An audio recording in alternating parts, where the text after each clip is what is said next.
ねえねえ、私のポケットモンスターと勝負しない？あんただーれ？モンスター全部で150種類。通信ケーブルでモンスター取り替えっこ。スーパーゲームボーイならカラーで綺麗。仲間が増えるロールプレイング。ポケットモンスター。赤を買うか緑を買うかちょっと違うよ。Pokémon. It's currently the #1 most financially successful multimedia franchise, despite many of the latest entries being divisive. But it wasn't always this way. Let's turn the clocks back 3 decades and see where and how this juggernaut of an IP started. On February 27th, 1996, 2 days after I was born, the very first games in the series, Pocket Monsters Red version and Pocket Monsters Green version, were released in Japan. To think that I lived for 2 days in a world where Pokémon didn't exist. The game's 6-year-long production had already concluded the prior year. It was even scheduled for release on December 21st, 1995, but it was delayed. In Japan, Red also Green, which is why Charizard, Red's box art mascot, was chosen to get the spotlight in the Pokémon anime. The first character you see is Professor Oak, who introduces the player to the world of Pokémon. It feels like he's talking directly to the player rather than your character. He shows you what a pocket monster is, and what the player's avatar and your rival look like. Then Oak proceeds to ask you to input your name, as well as your rival's name, before your avatar shrinks to a small, almost board game-like piece. It was a common way for JRPGs to represent its player and non-player characters.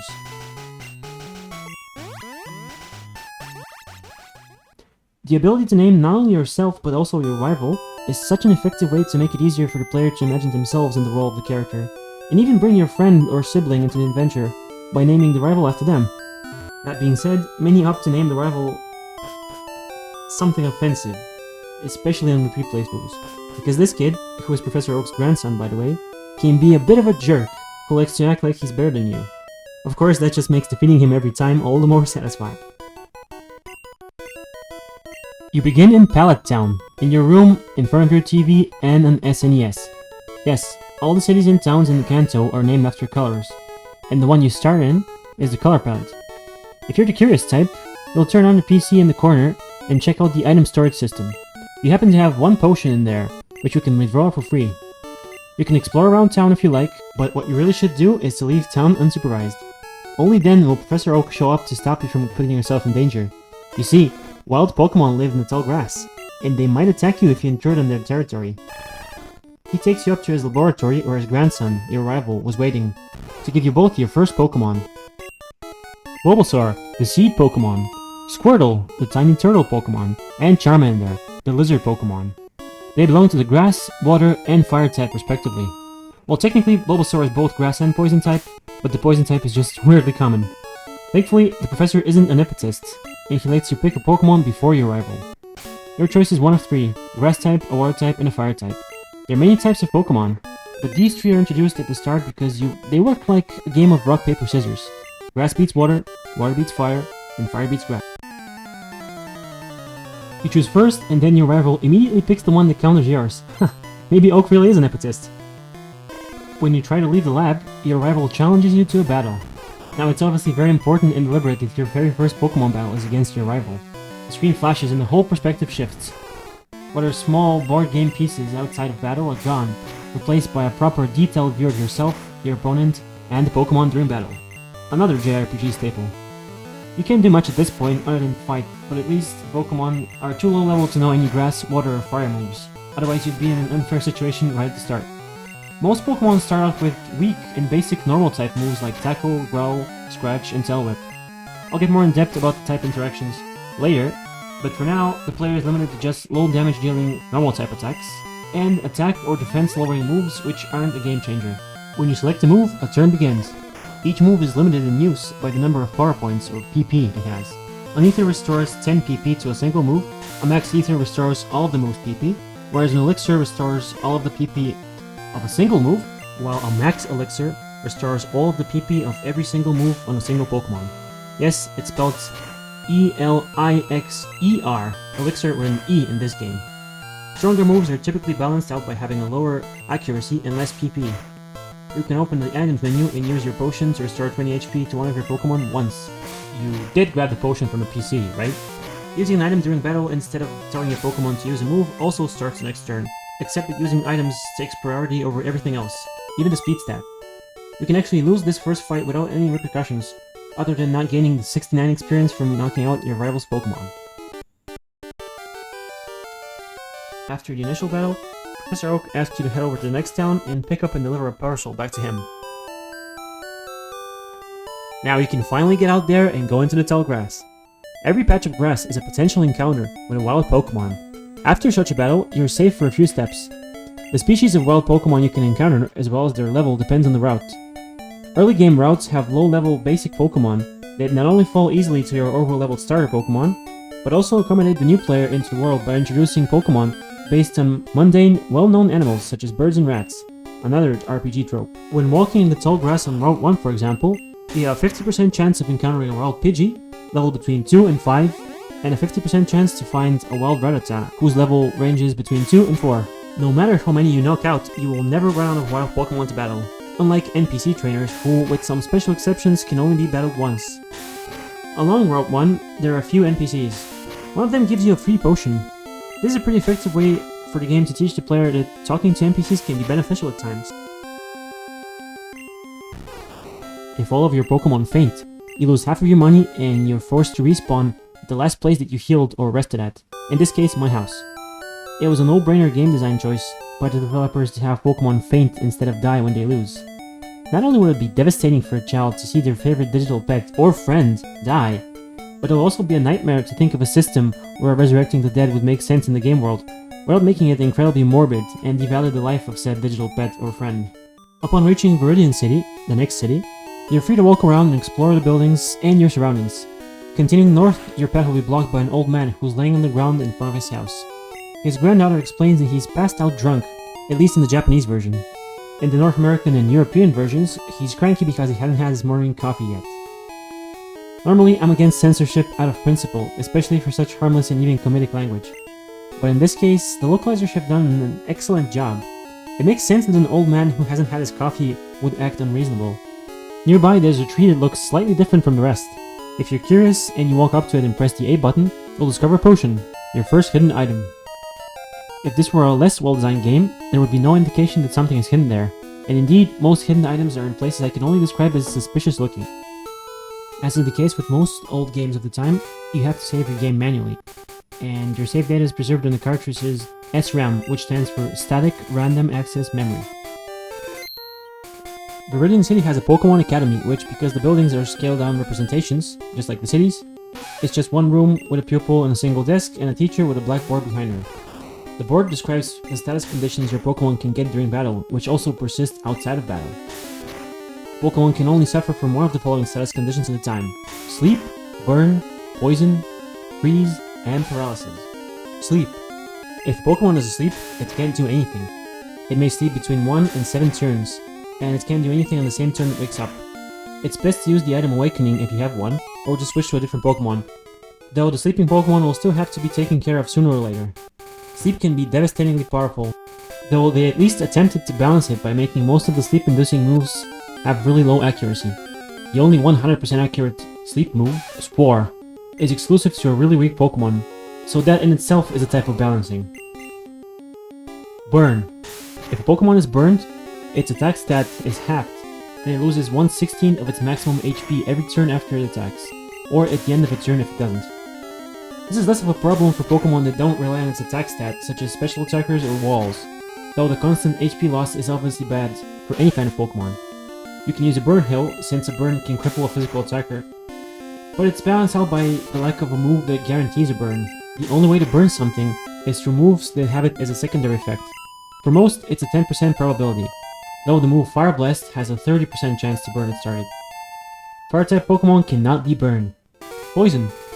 If a Pokémon is poisoned, it loses 1/16 of its max HP at return, just like with a burn. However, instead of lowering any of its stats, the poisoned Pokémon continues to lose 1 HP for every 4 steps you take outside of battle. This is obviously exclusively a player problem, since the wild and NPC Pokémon won't be walking around. It's best to use an antidote immediately after battle, or after the thing that poisoned you is gone. You can be poisoned either directly by a status move or as a secondary effect to certain attacking moves. Poison type Pokemon cannot be poisoned. Freeze.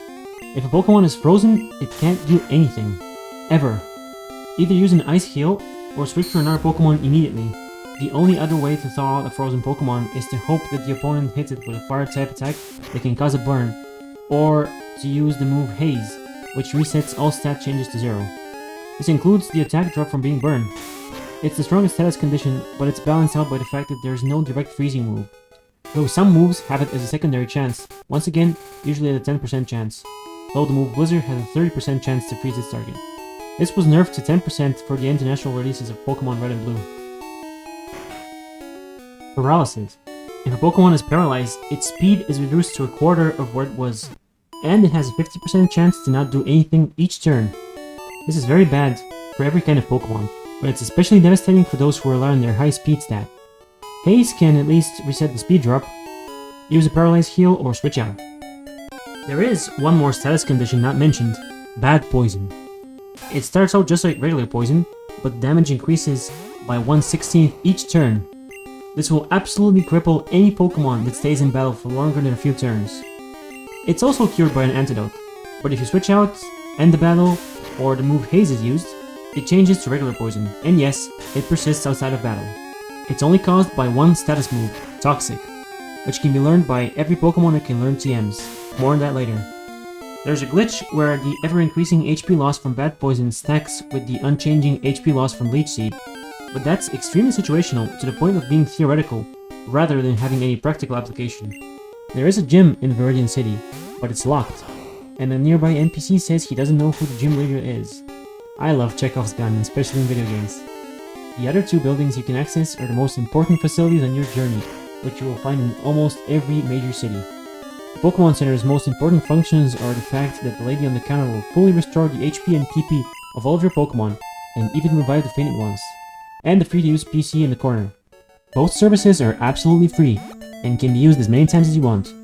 This makes resource management less of a hassle, because you don't need to consume your healing items when you're in or close to a city, and you can free up your limited 20 item inventory space by storing and organizing your items in the PC's storage system.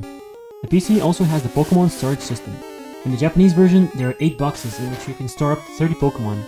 This was reorganized to 12 boxes with 20 Pokemon in the international version. Both allow for the same maximum capacity. You can have no more than 6 Pokemon with you at a time, so any additional Pokemon you catch will automatically be transferred to your currently selected PC box.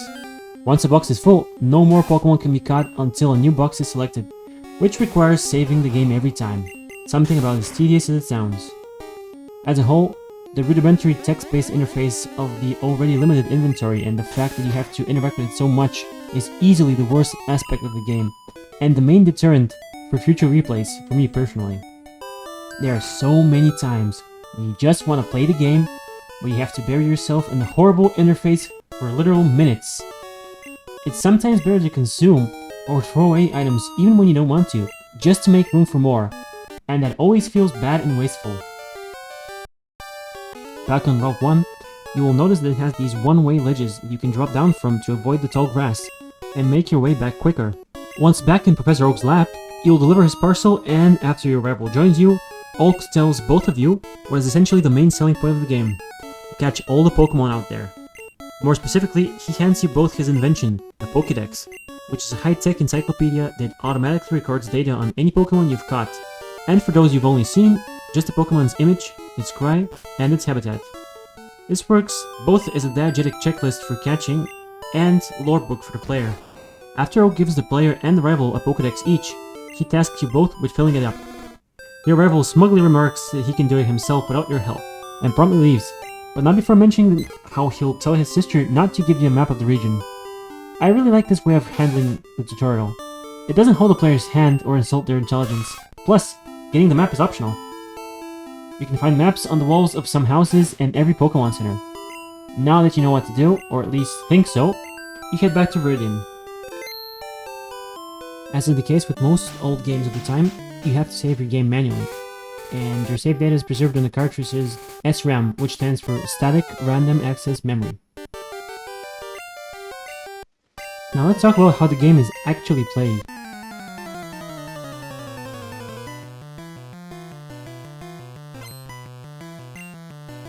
The goal of every battle is to reduce the HP of all of your enemy's Pokemon to 0, in one way or another, usually but not always by attacking directly, causing them to faint, and the reward is experience points, and if fighting against an NPC trainer, prize money.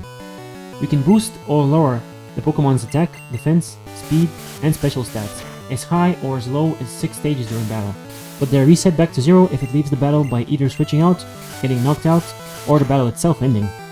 If your Pokemon gets a specific number of experience points from taking part in a battle against an opposing Pokemon and it got knocked out, it will level up, which is to say, most of its stats will increase slightly. How much experience points Pokemon needs to level up depends both on its level, the higher the more, and its species. They are categorized in groups: fast, medium slow, and slow, and it means species and level.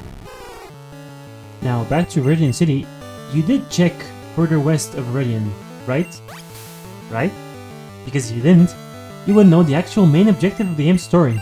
That's right, going on Route 22 is optional, but it's where you'll hear what you're actually supposed to do to beat the game.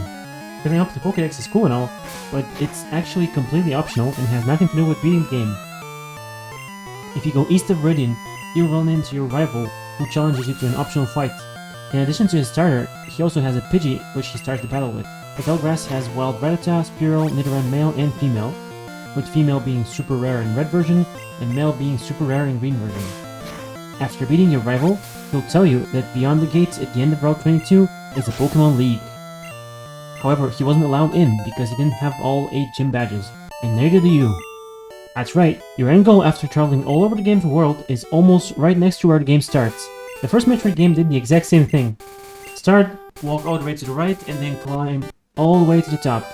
The east path is where the final area is, but of course it's locked, and Samus has to explore Planet Zebes to defeat Kraid and Ridley, which unlocks the final area.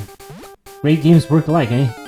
It's kind of crazy to think that your main goal in Pokemon Red and Green is not just a bit off the main road, but this whole exchange with your rival is optional. Furthermore, if you've beaten the first gym and go back to Route 22, your rival wouldn't be here anymore. At least you can still go to the Pokemon League reception at any time, and the guys will quite literally gatekeep you from entering. What makes this gate tantalizing is that each badge you collect lets you get in just a little further. It makes the player want to get in that much more. In Metroid case, killing one of the 2 mini-bosses just builds half of the bridge needed to enter the final area of the game. If you defeat the rival in this optional fight, have no Pokeballs in your inventory, and haven't registered any new Pokemon in the Pokédex by catching them, you can go back to Professor Oak and he'll give you 5 Pokeballs for free. While going back to Viridian City, let's go over how critical hits work. Normally, the chance to score a critical hit is equal to half of the user's base speed.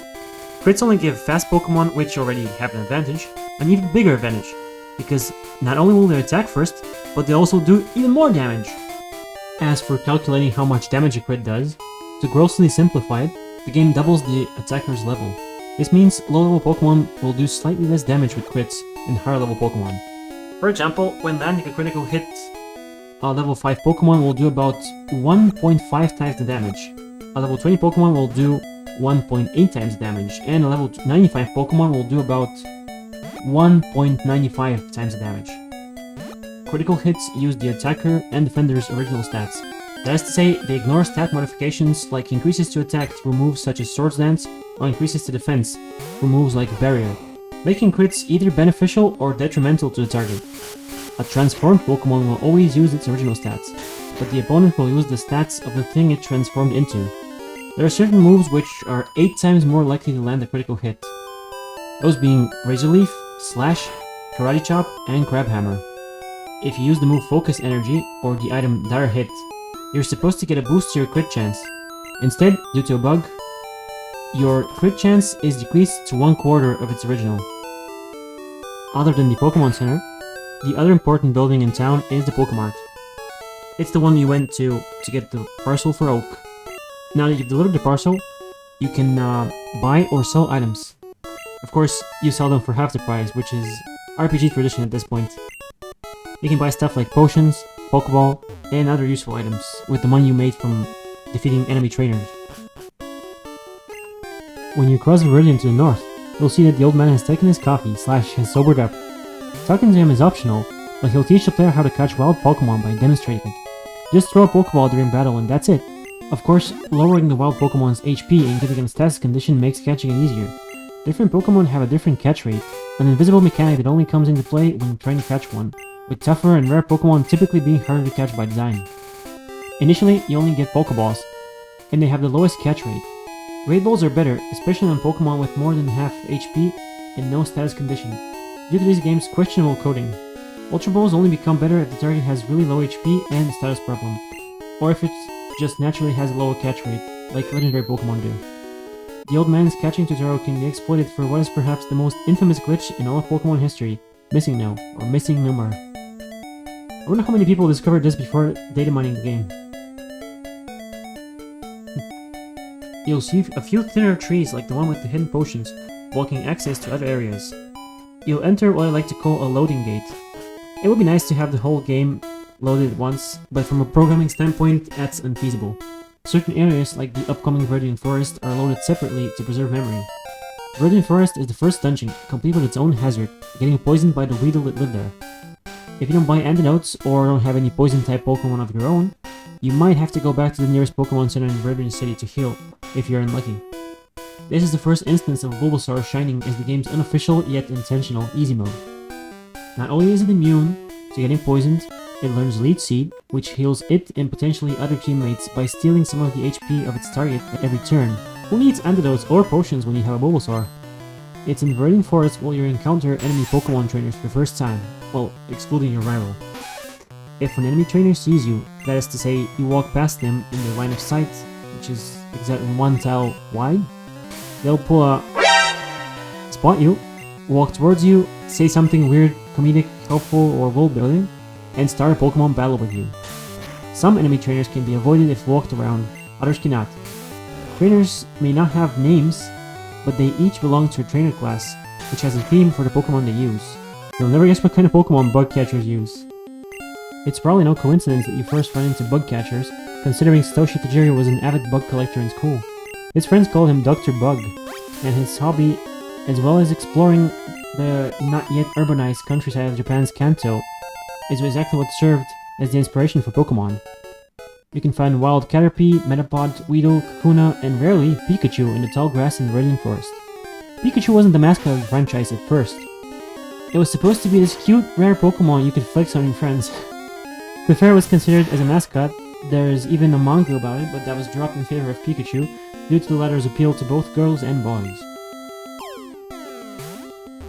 Yeah, there's also an anime about Pikachu, but it's pretty obscure and you probably haven't seen it. It's astonishing how many things Game Freak did right at this point in their history. One thing the game does consistently well is let the player know of the existence of rare Pokemon. By the end of the game, you'll have fought every species other than the legendary Pokemon at least once, and thanks to your handy Pokedex, you'll know where they can be caught. The first such instance is with Pikachu. There's only a 5% chance that you'll encounter a wild Pikachu in the tall grass in Viridian Forest, and if you miss out, you won't get another chance until much later in the game. The very last enemy Pokemon trainer in Viridian Forest, who is the only mandatory trainer to fight by the way, just so happens to have a Pikachu. It's genius. You see it, you think it's cool, and want one. You open up your Pokedex and hey, it can be found in the very same area that you're in right now. You walk around the grass for 20 minutes and boom, your very own Pikachu. After getting through all of Viridian Forest, you'll exit to a familiar looking Route 2, with yet another thin tree blocking access to a path adjacent to the forest. With nothing to do but continue north, you enter Pewter City. Just like every city or town, it has a Pokemon Center and Pokemart, but this one also has a gym, like Viridian City.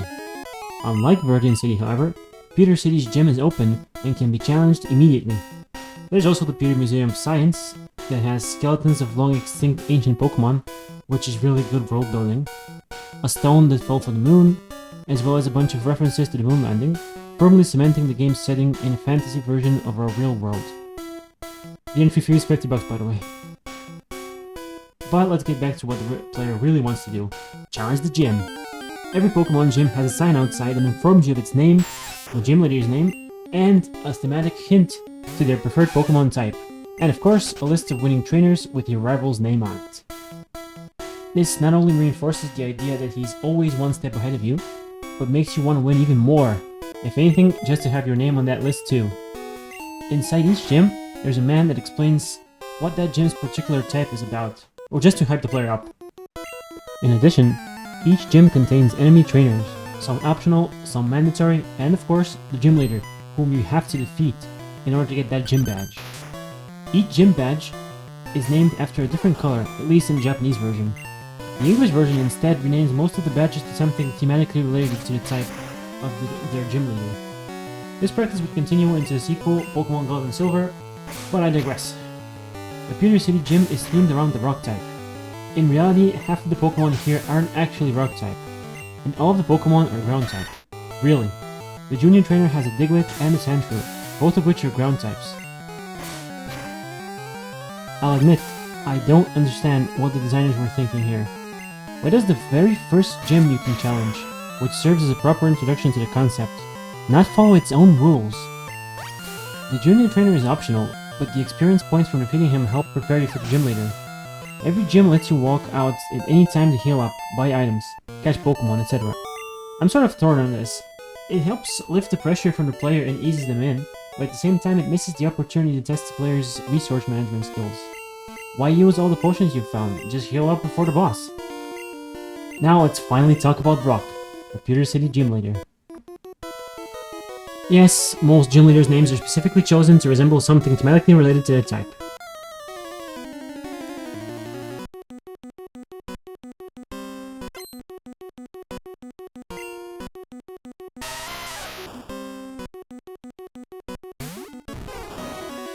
Geodude and Onix, both of Brock's Pokemon, are prop Rock and Ground type, and have high defense.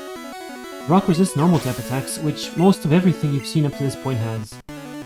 Both Rock and Ground resist poison type attacks, so Weedle's best bet would be to hope to poison them and then stop attacking with Poison Sting, which would only do a quarter of the damage. Rock also resists fire, which means Charmander users will have a hard time taking them down with just Ember. And Pikachu and Gyarados can just forget, as Geodude and Onix's ground typing makes them completely immune to electric type moves. This is where Bulbasaur and Squirtle save the day. Rock is weak to grass and water type attacks, however. In fact, both Rock and Ground are weak to grass and water, meaning Brock's Geodude and Onix will likely fall to 1 or 2 super effective Vine Whips or Bubbles from Bulbasaur or Squirtle respectively. When a Pokemon gets hit with a super effective damaging type attack... When a Pokemon gets hit with a super effective type damaging attack, it takes double damage from the attack. If a Pokemon has 2 types and both happen to be weak to the same type, the fourth thing will take quadruple damage.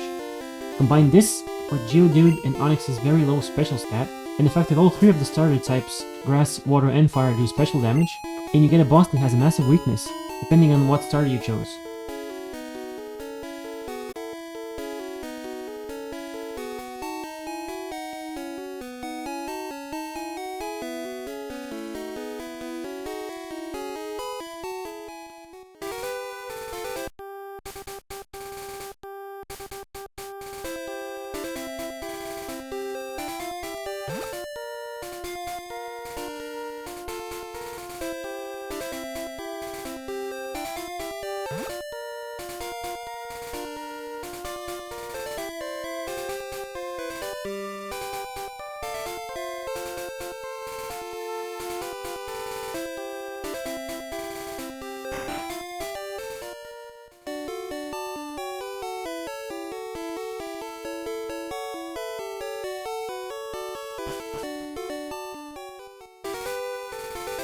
Only through mail between December 1996 and January 1997. Later again released through mail from 13th of June to 31st of August 1997, and then finally released to retail on the 10th of October 1999.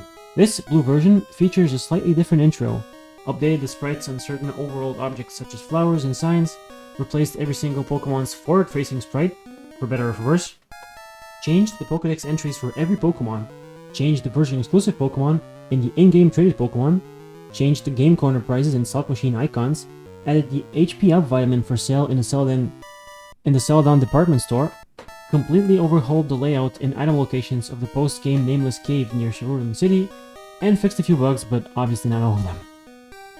Other than that, in terms of gameplay, it's still mostly the exact same game, just with a few Pokemon habitats shuffled around here and there.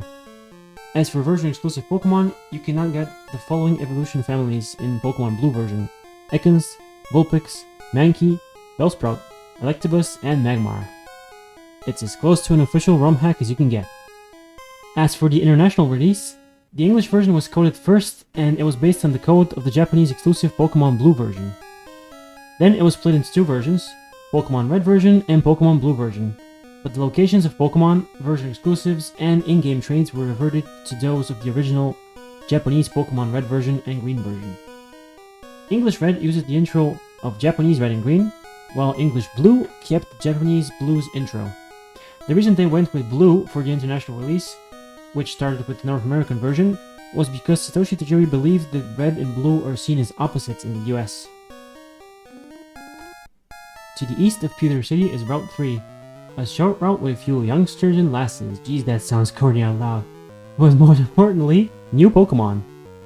Oh, it's not important because the Pokemon is strong or anything. The 10% encounter Jigglypuff may have become iconic due to the anime, and be immortalized in Super Smash Bros., but it's one of the weaker monsters in battle. It's annoying to fight because its sing will probably put you to sleep, and this game's sleep mechanics are needlessly punishing. Anyway, the reason this encounter is important is because by now you'll definitely have realized that even if a route looks like previous routes you've already visited, it can still have new Pokemon. You're out of Viridian Forest and you're back on a standard tall grass route, but there's a Pokemon you couldn't catch before. In fact, Route 3 is the only location in the game where you can catch wild Jigglypuff. Since Jigglypuff evolves when you use a Moonstone on it, and there are only 5 stones in the entire game, you'd think you're out of luck if you use them all or couldn't find them all. However, you can catch its evolved form in the final dungeon of the game, which opens after beating the final boss, so if you want one, now's the time to get it. That said, there are only 4 Pokemon which evolve through a Moonstone, and 5 stones in the entire game, so you can make mistakes. Speaking of Moonstones, after a short hike north, and a pit stop at the local Pokemon Center, you'll find the cave entrance to Mount Moon. Before heading in, a man in the Pokemon Center will offer to sell you a Pokemon for 500 bucks. This should raise a few red flags. People don't sell Pokemon, right? He sells a Magikarp, a water-type Pokemon. If you buy it and try to battle with it, you'll immediately realize that you've been duped. Not only are its stats very weak, it also only knows the move Splash, which does nothing. And it won't learn anything other than Tackle at level 15. And you get this thing at level 5. The thing is, the game pulls a double prank on the player because if you don't give up on Magikarp, and you train it up to level 20, it'll evolve into Gyarados, a fearsome water-flying sea serpent and one of the most powerful Pokemon in the game. You can catch Magikarp later in the game in abundance. This one comes early and can seriously help out in the upcoming battles if you put the effort in to evolve it. Caves are similar to a standard route in that you'll find wild Pokemon and trainers to battle. However, unlike routes, every tile of a cave is the equivalent of walking through tall grass. That means you're never safe from wild Pokemon unless you use a repel. These are found or bought, and they protect you from wild Pokemon if they are lower leveled than whichever Pokemon you have in your first slot of your party, whether fainted or not. Regular repels last for 100 steps, super repels for 200, and max repels for 250. Saving the game and quitting while repel is in effect will cancel it, unfortunately. Mount Moon is the first such dungeon, as well as the first that has multiple floors. On floor 1, the encounters are 79% Zubat, 15% for Geodude, 5% for Paris, and 1% for Clefairy. On basement floor 1, you get 60% for Zubat, 26% for Geodude, 10% for Paris, and 4% for Clefairy.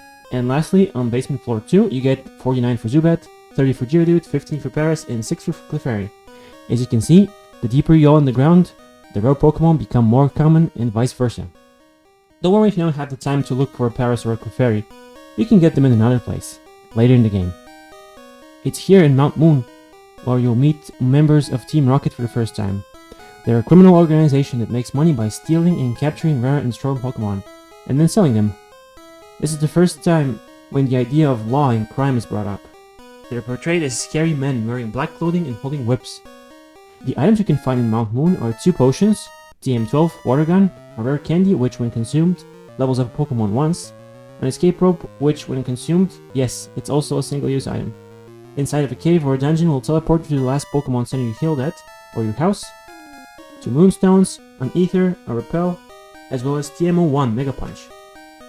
Some of these items are hidden, so you'll either need to come back later when you have the item finder, or pay close attention to the level geometry and press A in certain weird spots. Towards the end of the dungeon, there is a super nerd nerding over two fossils of Pokemon that went extinct ages ago. Remember the Pewter City Museum of Science? Yeah. He'll battle you for them, even though you were just passing by, and when you win, he'll let you choose one of the two. The Helix fossil or the Dawn fossil. For now, the fossil you choose will just take up what little space you have up to this point in your inventory. So make sure you deposit it at the next PC you find. Remember, you can carry around more than 20 different stacks up to 99 items in your bag. If you have more than 99 of the same item, it will create a different stack. After leaving the cave, you'll be out on Route 4, where you can find a hidden Great Ball, which has a 1.5 times better catch rate than a standard Pokeball. TMO4 Whirlwind, one of the worst moves in the game, and an HP up. This leads neatly into stat experience. What stat experience is. In the first two generations, i.e. Red, Green, Blue, Yellow, Gold, Silver, and Crystal, whenever your Pokemon defeats an enemy, your Pokemon will get stat experience. The only time it doesn't is during multiplayer link battles. The stat experience you get depends on the defeated Pokemon species. Every species has different base stats. For example, a Bulbasaur has a base stat total of 253, because it has 45 base HP, 49 base attack and defense, 45 base speed, and 65 base special. The Charmander has a base total of 249, because it has 39 base HP, 52 base attack, 43 base defense, 65 base speed, and 50 base special. The Squirtle has a base stat total of 250 because it has 44 base HP, 48 base attack, 65 base defense, 43 base speed, and 50 base special. When a Pokemon is defeated, the number of its base stats is converted into effort points that are added to each of the 5 stats: HP, attack, defense, speed, and special. When multiple of your Pokemon take part in defeating an enemy Pokemon, the stat experience is divided among the Pokemon that took part in the battle and aren't fainted when the enemy is defeated. Every Pokemon that was just caught or obtained as a gift starts at 0, and the stat experience it gets is added whenever it levels up, or whenever it's withdrawn from the PC box. The latter method is essential for training a Pokemon that's already level 100, the maximum level. The maximum stat experience a Pokemon can have is 65,535 in each of its stats: HP, attack, defense, speed, and special. Keep in mind that those are all fan-created terms. None of this is actually explained in-game, other than an NPC mentioning that a well-trained Pokemon is stronger than a wild Pokemon, even if they're the same level. That HP up you just found is a kind of vitamin. Vitamins add 2,560 stat experience to one stat, but they can add more if that stat already has 25,600 effort values. HP ups are obviously for HP, protein is for attack, iron is for defense, carbos is for speed, and calcium is for special. While you can buy an infinite number of these vitamins for a high price at the Salvo department store, there is one more kind of vitamin that you cannot buy and therefore have a limited number of, if you find them all. A PP up increases the maximum number of PP of one move by 1/5 of its base PP. You can only use a PP up 3 times on the same move, if you don't delete it. If used on a move with base 40 PP, each PP up will only add 7 PP, up to 61 PP, if 3 PP ups are used. This is due to limitations in Pokemon data structure in these games, which cannot store PP values greater than 63. After dropping from the ledge on Route 4, you'll have crossed the point of no return, at least for now. If you didn't catch a Pikachu, Jigglypuff, Clefairy, Zubat, Geodude, or either Nidoran gender, you won't get another chance for a while. Route 4 itself has Rattata at 40%, Spearow at 35%, and the first instance of Pokemon exclusive to only one version. At a 25% encounter rate, Pokemon Red version has Ekans, whereas Pokemon Green version has Sandshrew. That's right, there are some Pokemon which you can never find in the wild, in one version or the other.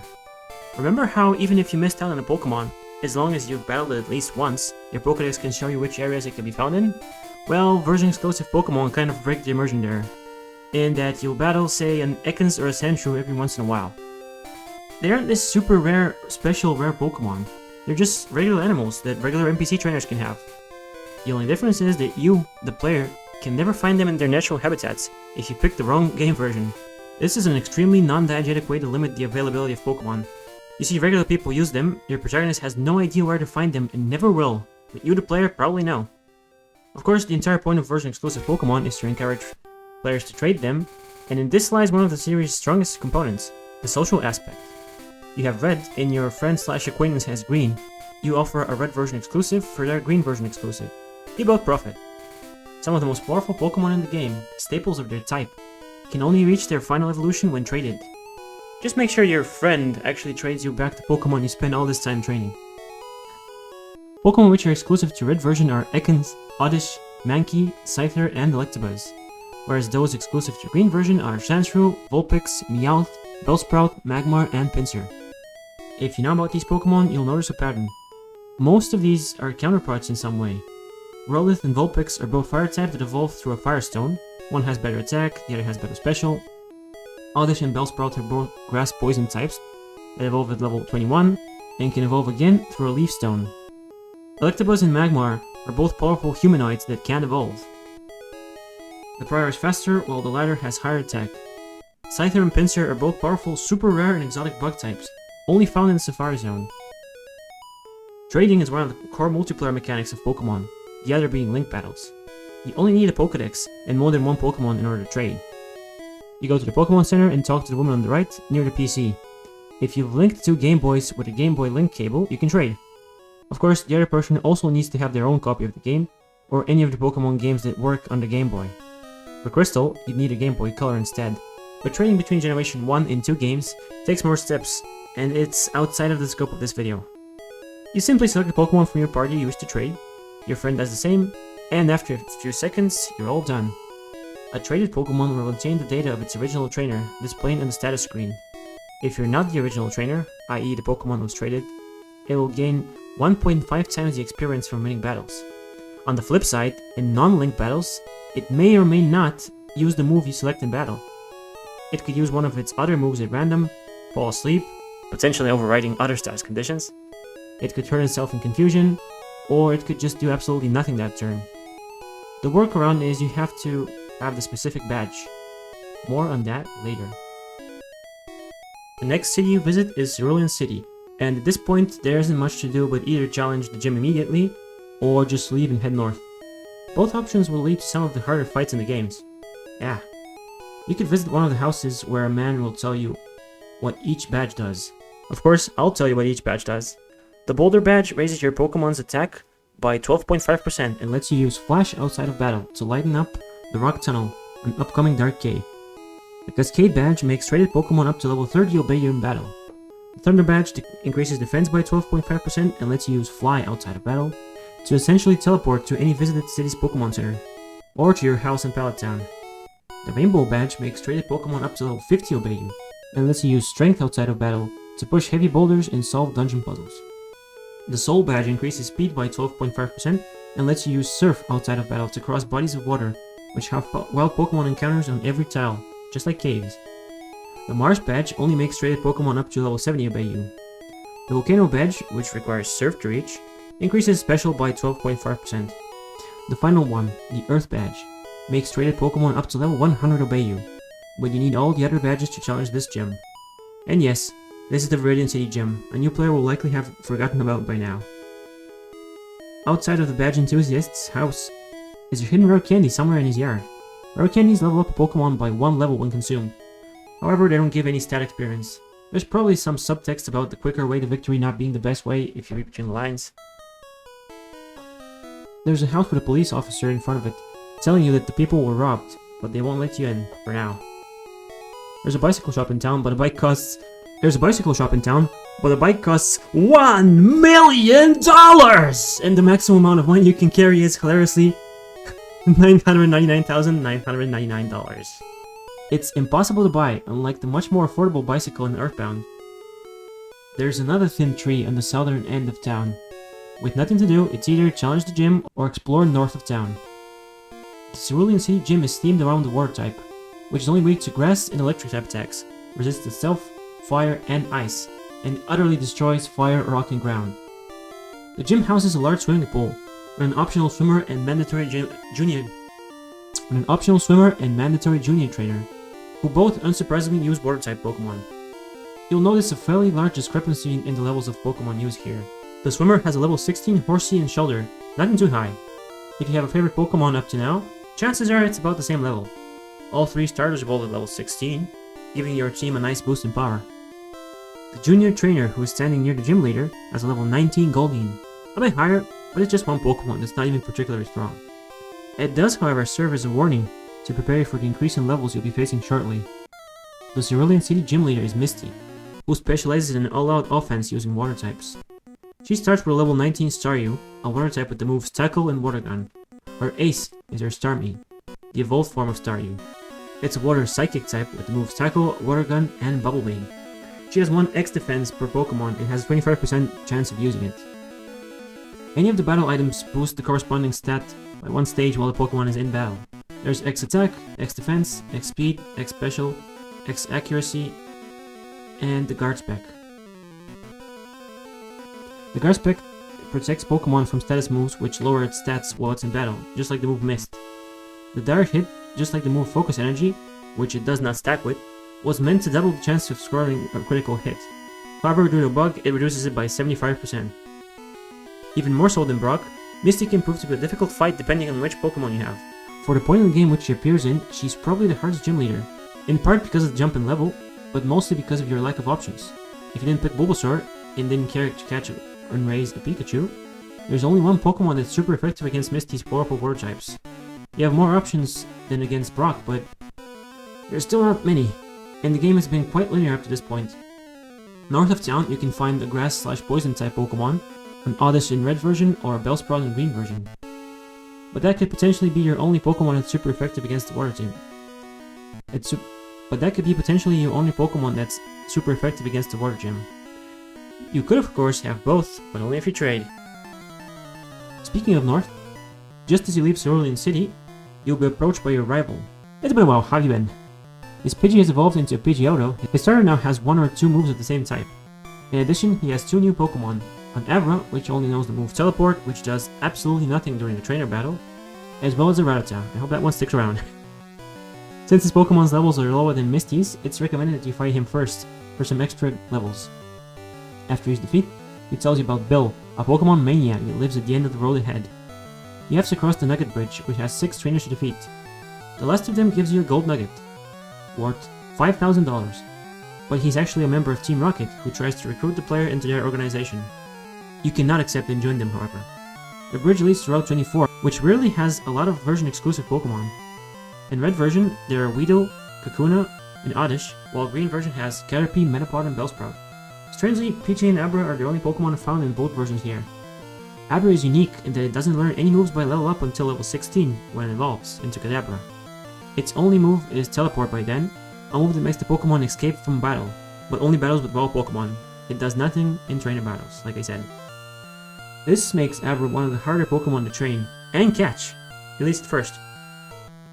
I would say that you can't just expect to catch one without a plan, but you could just throw a great ball and hope the RNG is in your favor. Of course, this is all to balance the fact that it's one of the most powerful Pokemon in the entire game. In several games, in fact. At the end of Route 24, you'll find Bill's Sea Cottage. A weird but neat reference to the fly is how the player is introduced to Bill, who turns out to be the creator of the Pokemon PC storage system.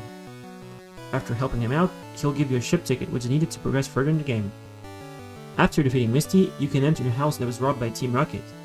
For now, the comically large hole in the wall is the only way to progress, but only after defeating the Team Rocket grunt, and recovering the stolen TM dig from him. You can actually return it. Guess what's stolen is stolen. Head south to Route 5, which has Pidgey in both versions, Oddish and Mankey in red version, and Meowth and Bellsprout in green version. The most notable thing about Route 5 is the daycare, where you can leave one of your Pokemon and it will gain 1 experience point per step you take. They can't evolve here, but if they have 4 moves, which of course they will, they'll automatically override the move in the first slot when they learn a new move, which isn't a big deal usually because a lot of Pokemon have really bad movesets, especially early on when they'll be leveling up pretty quickly. But if they have good moves, it's something to consider. Just make sure it's in the 4th slot because this is where the new move comes and they slide upwards. Further south is a gate where a guard prevents you from entering the next city. He does mention that he's thirsty, which may or may not tip the player off on what to do later. The thing is, you get access to drinks much later, and by that time, you may not remember about him. With nowhere else to go, the player can only cross the underground path, where a child will ask you to trade your Nidoran female for her Nidoran male. Pokemon you get from trades with NPCs are the same level as the ones you give them. This trait makes sense in green version, where Nidoran male are extremely rare at 5%, while Nidoran female are pretty common at 40%, at least on Route 22. In red version, however, this encounter table is reversed, making it pointless, even wasteful, to trade away your rare Nidoran female for a common Nidoran male. There's also an X special and a full restore, both hidden on the ground. A full restore combines a full heal with a max potion, healing any status condition and restoring all the Pokemon's HP at once. After crossing the underground path, you'll find yourself on the opposite end of the town that was blocked by the Thirsty Guard.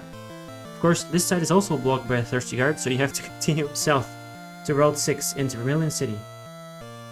Vermilion is a port city that has a few important things to do, far more than the previous towns. First, there's the Pokemon fan club, where if you listen to the chairman obsess over his Rapidash, he'll give you a bike voucher, which you can exchange for a free bicycle over at the bike shop in Cerulean City. As a reward for wasting your time, you get to move faster. The house near the water has a fisherman who can give you an old rod. Fishing is a way to encounter wild Pokemon that live underwater without being able to traverse it yourself. The only Pokemon you can find through the old rod is Magikarp, however. The other interesting thing you can do is trade your Spearow for a Farfetch'd, a normal flying type duck Pokemon that has a leak. It's based on a proverb that states, "A duck comes bearing spring onions." That is to say, an easy target. This is perhaps because Farfetch'd is one of the weakest Pokemon in the entire game. Vermilion really is full of pranks at the player's expense. You could try exploring to the east and discover Diglett's Cave, a cave dug out entirely by the ground-type Pokemon Diglett. It's full of, you guessed it, Diglett, as well as the occasional duck trio, its evolved form. After crossing it, you'll find yourself all the way back on Route 2, right after Viridian Forest, on the other side of that thin-looking tree, near Pewter City. There's a house with a scientist that wants to trade his Mr. Mime for your Abra. While Abra becomes one of the strongest Pokemon in the entire game, Mr. Mime is no slouch either, and this is the only way you can get one, so you need to do this trait in order to complete the Pokédex. While we're on the topic of Mr. Mime, Nobu Ogasawara, who is the Japanese to English translator for all the core games from the start up to Pokemon Platinum, said that he'd seen the design documents for Red and Green, and how there were plans to include genders and breeding. Realizing that this could be included in the sequel, he tried to prevent the Pokemon Bayado from being localized to Mr. Mime in English. Nintendo of America didn't listen, and now we have female Mr. Mime. Anyway, below the house is yet another small tree, and there just has to be something on the other side. Oh well. Back to Vermilion City. If you continue further east, you'll be on Route 11. It has Spearow and Drowsy in both versions, Ekans in red, and Sandshrew in green. The gate at the end of the route has a boy that wants to trade his Nidorina for your Nidorino. This has got to be the most pointless trade in the entire series. It's just as one-sidedly beneficial for red version as the Nidoran trade in the green. It's just as one-sidedly beneficial for red version as the Nidoran trade in the underground path was for green version. And I understand that it's meant to be its counterpart trade, but this one is redundant on top of that, because you need access to both Nidoran genders to do both trades. The only benefit is that you have a Nidoking. The only benefit is that you can have a Nidoking and Nidoqueen, both with boosted experience gains because they're traded. On the second floor of the gate, you can find one of Professor Oak's aides, who will give you the item finder if your Pokédex has full data on at least 30 different species. That is to say, you really have to work for it if you want it early. When used, the item finder beeps 3 times if a hidden item is nearby. You have to seek it out manually and actually remember to use the item finder. But the hidden items tend to be in suspicious spots, so it's all good. Beyond the gate, you'll find a large sleeping Pokemon blocking a crossroad, and there's nothing you can do about it for the time being. What you actually have to do is go back to Vermilion City and board the ship, the SS Anne, which is docked to the south. You'll need the SS ticket to get aboard. If you didn't try visiting the Nugget Bridge, you won't know about Bill, and you won't have the ship ticket. It's possible to get stuck here if you don't explore everywhere, and just forgot because you put the game down for a few days. The SS Anne is technically also a dungeon, except instead of a natural cave or forest filled with wild Pokemon, it's a luxury cruise liner, filled with boat sailors and rich trainers, and the following items: an Ether, a Max Ether, a Rare Candy, TM04 Body Slam, an attack with a 30% chance to paralyze, unless the target is the same type as the move, that being normal, TM44 Rest, which also restores HP and replaces any status condition with sleep for 2 turns, but doesn't remove the stat reduction from paralysis and burn, the first Hyper Potion, that restores 200 HP, and is one of the few items moved between green version and the international blue version, the first Mac Potion, and the Great Ball. which is the series' first instance of a hidden item inside a trash can. The ship only departs when you've taken the item needed to progress the game, in other words, when you've reached the captain and received HMO1 cut from him. There is a mandatory rival battle here, however, the dozen optional trainers and free items laying around are permanently missable if you leave after getting the HMO1 from the captain. Now let's talk about the artificial intelligence of the enemies. I decided to save it after Misty because Brock's AI isn't the same as that of the other gym leaders. Some trainers will randomly use their items on any turn of the battle, or use them randomly once certain conditions become true. For example, Elite 4 Lorelei has a 50% chance of using a super potion once her Pokemon's HP is below 20%. Brock is the exception to this rule, as he'll always use one of his 5 full heals per Pokemon when you give them a status condition. He can even use it on the same turn that you select the status moves, essentially reading your inputs. The only trainers that can switch Pokemon during battle, with an 8.25% chance, are the Juggler class and Elite 4 Agatha specifically. There are 3 types of AI in this game. Each move is assigned a priority of 10, and based on that priority will be increased or decreased based on the behaviors assigned to that trainer class. The AI will pick the move with the lowest priority, which it deems best. If multiple moves share the same priority, a move is chosen at random. Not all trainer classes, however, have an assigned trainer behavior. The Youngster and Cue Ball class choose their moves randomly, with the priority of every move set to the default 10. AI with behavior 1 includes all trainers except Youngsters and Cue Balls. This behavior will add 5 priority to using status moves while the player's Pokemon already has a status condition.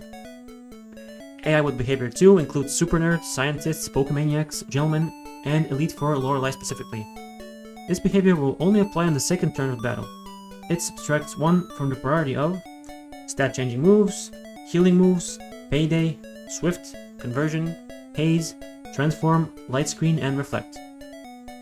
Behavior 3 includes Beauties, Burglars, Cool Trainers, Fishers, Rockers, Sailors, Swimmers, Gym Leaders Misty, Surge, Erica, Koga, Sabrina, Blaine, Giovanni, Elite 4 Agatha, Lance, and the rival from the SS and onwards.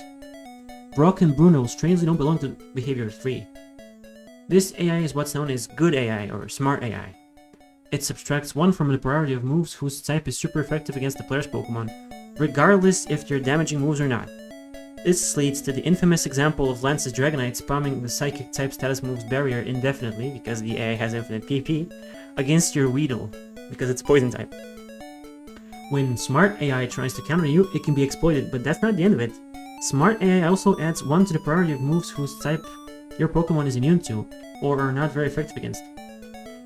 Since when you have a dual-type Pokemon, the game erroneously tells you if the attack hitting it is super effective or not, only against the first of its 2 types. For example, Bulbasaur being a Grass Poison type, supposedly being weak to Weedle's Poison Sting, which is not. Once again, the Smart AI can be exploited, because it only considers the first of the 2 types of your dual-type Pokemon when it decides what moves not to use. In the case the AI doesn't have super effective moves, it'll use specific moves with a priority order 2, with Super Fang being the most preferred. The moves that perform fixed damage, Sonic Boom, Dragon Rage, Nightshade, Seismic Toss, and Psywave. And finally, the last move is Fly. If the Smart AI doesn't have any of these moves, it'll check for neutral damage moves. If it has none, it'll choose its moves completely randomly. A Hidden Machine, or HM for short, is similar to a TM in that it teaches a compatible Pokemon a specific move. The upside is that HMs aren't single use, but the downside is that you can't make a Pokemon knowing the move forget it when it learns a new move. The purpose of HMs is to act as keys that allow the player to access specific parts of the world after defeating certain gym leaders, having compatible Pokemon, and of course actually finding the HMs. The way you get past obstacles is to have your Pokemon learn a field move that they can use outside of battle, but what you need is a specific gym badge. HM01 contains Cut, a normal type 50 power move with 95% accuracy. That's something you want on your Pokemon for the rest of the game. More importantly, however, it lets your Pokemon cut down these thin looking trees you've been seeing since the start of the game. From here, you're free to challenge the Vermilion City Gym, cross Diglett's Cave, and finally cut that tree below the house where you got the Mr. Mime. When you get there, you'll find another house with another Professor Oak's aids. For having 10 Pokemon species registered as caught in your Pokedex, he'll give you HM05, Flash. The move itself lowers the opponent's accuracy by 1 stage, but it has only 70 accuracy itself. It would be a worse version of Sand Attack if it couldn't light up a certain dark cave. You already have the boulder badge, so it's ready to be used. The real challenge is if you think to even come here. Interestingly, visiting the SSN is technically optional, since you can just trade with someone who has a Pokemon that already knows Cut, and you can use it as soon as you defeat Misty. Regardless, from here on you can challenge the remaining gyms in any order, with 2 exceptions. The Fire Gym requires the use of Surf, as it's on Cinnabar Island, and you need the Soul Badge from the Poison Gym to use the HM move Surf. Then there's the final gym in Viridian City. It only unlocks after you've beaten all the other gyms. The one instance where a cuttable tree is placed in an obvious location to make the player realize that it's indeed cuttable is right near the Vermilion City gym, blocking the only path to entering the building. The gym specializes in electric type Pokemon, and the gym puzzle honestly deserves more hate than it gets. The room is full of trash cans. You have to check them to find a secret switch to press. The location of the switches randomizes every time you enter the gym. Now that wouldn't be so bad, but you have to find a second switch, which is also randomized. The good thing is that it's always one of the closest trash cans around the one that had the first switch. The bad thing is that it's also randomized, and if you get it wrong, which is very likely, the first switch will reset and you have to retry it all over again. This is an awful puzzle, where the game does nothing to tell you where to look for a solution, and even if you knew that the second switch should be close to the first one, you still have a small chance to succeed. It does nothing but waste the player's time, and it's not even in an interesting way. It's just tedious. On the flip side, you can completely dominate the gym leader fight with a Diglett you can catch in the nearby Diglett's cave. Lieutenant Surge has 1x speed per Pokemon, using it randomly 25% of the time, even if his team is already faster than you. He has a level 21 Voltorb with Tackle, Screech, and Sonic Boom, a level 18 Pikachu with Thundershock, Growl, Thunder Wave, and Quick Attack, and a level 24 Raichu with Thundershock, Growl, Thunderbolt. Yeah, 3 moves. Defeating him nets you the Thunder Badge, which boosts your Pokemon's defense by 12.5% for some reason. The other tree you have to cut in order to progress the game is all the way back on Route 9, to the east of Cerulean City. The route is full of one-way ledges and trainers, but has no new Pokemon, and only has the M30 teleport and a hidden ether on a tree. To the east of it is the entrance to another cave, Rock Tunnel. I hope you found HM05 Flash, because Rock Tunnel is pitch black. Rock Tunnel is a multi-floor cave like Mount Moon. However, it's the only dungeon in the game where the darkness is an obstacle to navigation. The solution is to teach Flash to one of your Pokemon and use it outside of battle. The real trade-off here is permanently sacrificing a move slot on such a terrible move that you only need in this dungeon, or an entire Pokemon that you aren't planning on ever using. Flash is even worse than Cut, because the latter can at least be learned by a lot of Pokemon that may not have a good attacking move, especially lower levels, which is often the case. Flash, however, is objectively the worst HM move in the game. Because there's no way to delete HM moves, the idea of which Pokemon to waste by teaching them HMs becomes a sort of metagame in itself. Do you spread the HM moves among your team members, coming to terms that you won't have as great a moveset as you could? Or do you teach the worst HM moves to a single Pokemon, they can learn them, and carry it around, probably not even using it in battle, because what's the point of training it if it can't even learn new moves, because all 4 of its move slots are taken out by these inferior moves. Not all HM moves are bad, however. Strength is a decently powerful normal type attack, with its 80 power and 100% accuracy, and Surf, the only non-normal HM move, is the second most powerful water type attack in the game, sitting at 95 power and 100% accuracy. In fact, many players prefer it over Hydro Pump, the strongest move, with 120 power, because it's less consistent with its 85% accuracy. Surf is so good that you would be nerfing a water type Pokemon by not teaching it the move. Surf works brilliantly in tandem with the level design. There's a number of bodies of water you passed by on your adventure up to this point. First time players probably didn't pay them much attention, accepting them as something that's just part of the background. There are some hints that there might be something to explore here, like the man guarding the cave to the east of Cerulean City. Hints that should tip you off that if there's something there has to be a way for you to reach it. Because this is a video game. I pay so much attention to HM moves now because this is the first time it feels overbearing not to use one. Cut just feels so naturally integrated because by the time you get HM, you'll have lost track of the number of small trees you can use it on. Plus, they must have piqued your curiosity about what could be on the other side. Flash only comes to play when you walk in Rock Tunnel and you can't see a thing. HM Flash is also locked behind a cuttable tree in a secret location beyond Diglett's cave, which doesn't sound like the most interesting place judging by its name. And its name doesn't lie, it has nothing but Diglett and the occasional duck trio. Once you've caught those Pokemon, nothing compels the average player to keep exploring, and the constant cave-tile encounters don't help. On top of that, you need to have at least 10 Pokemon registered in your Pokédex. Not a steep requirement by any means, but something the first-time player probably won't meet. In such a case, they have to look for a few new Pokemon to catch, or more annoyingly, grind their old Pokemon to try and level them up, since that counts towards separate species if they evolve. The nearby Viridian Forest's bugs are an easy 6 Pokédex entries, at least due to their low level requirements for evolution. As for Rock Tunnel itself, the darkness is perhaps the first time the player starts to wonder how do people in this world navigate it. Some of the NPCs in the cave comment about the darkness, but are you to assume that everybody here has a Pokédex, been given the HM, and has the Boulder Badge, and the Cascade Badge just to be able to use Flash? It's possible to navigate in the dark, but I'll say this without any exaggeration, stumbling in the dark while constantly accosted by wild Pokemon is the single most miserable experience you can have in this game.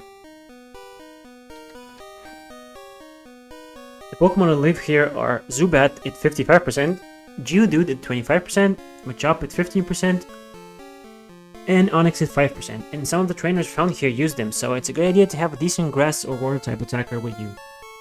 Ivysaur with Vine Whip may not be enough, due to the move's relatively low power to PP ratio. I wouldn't judge you if you're using an Ether here. On the basement floor 1, Zubat is at 50%, Geodude is at 26%, Machop is still at 15%, and Onix is at 9%.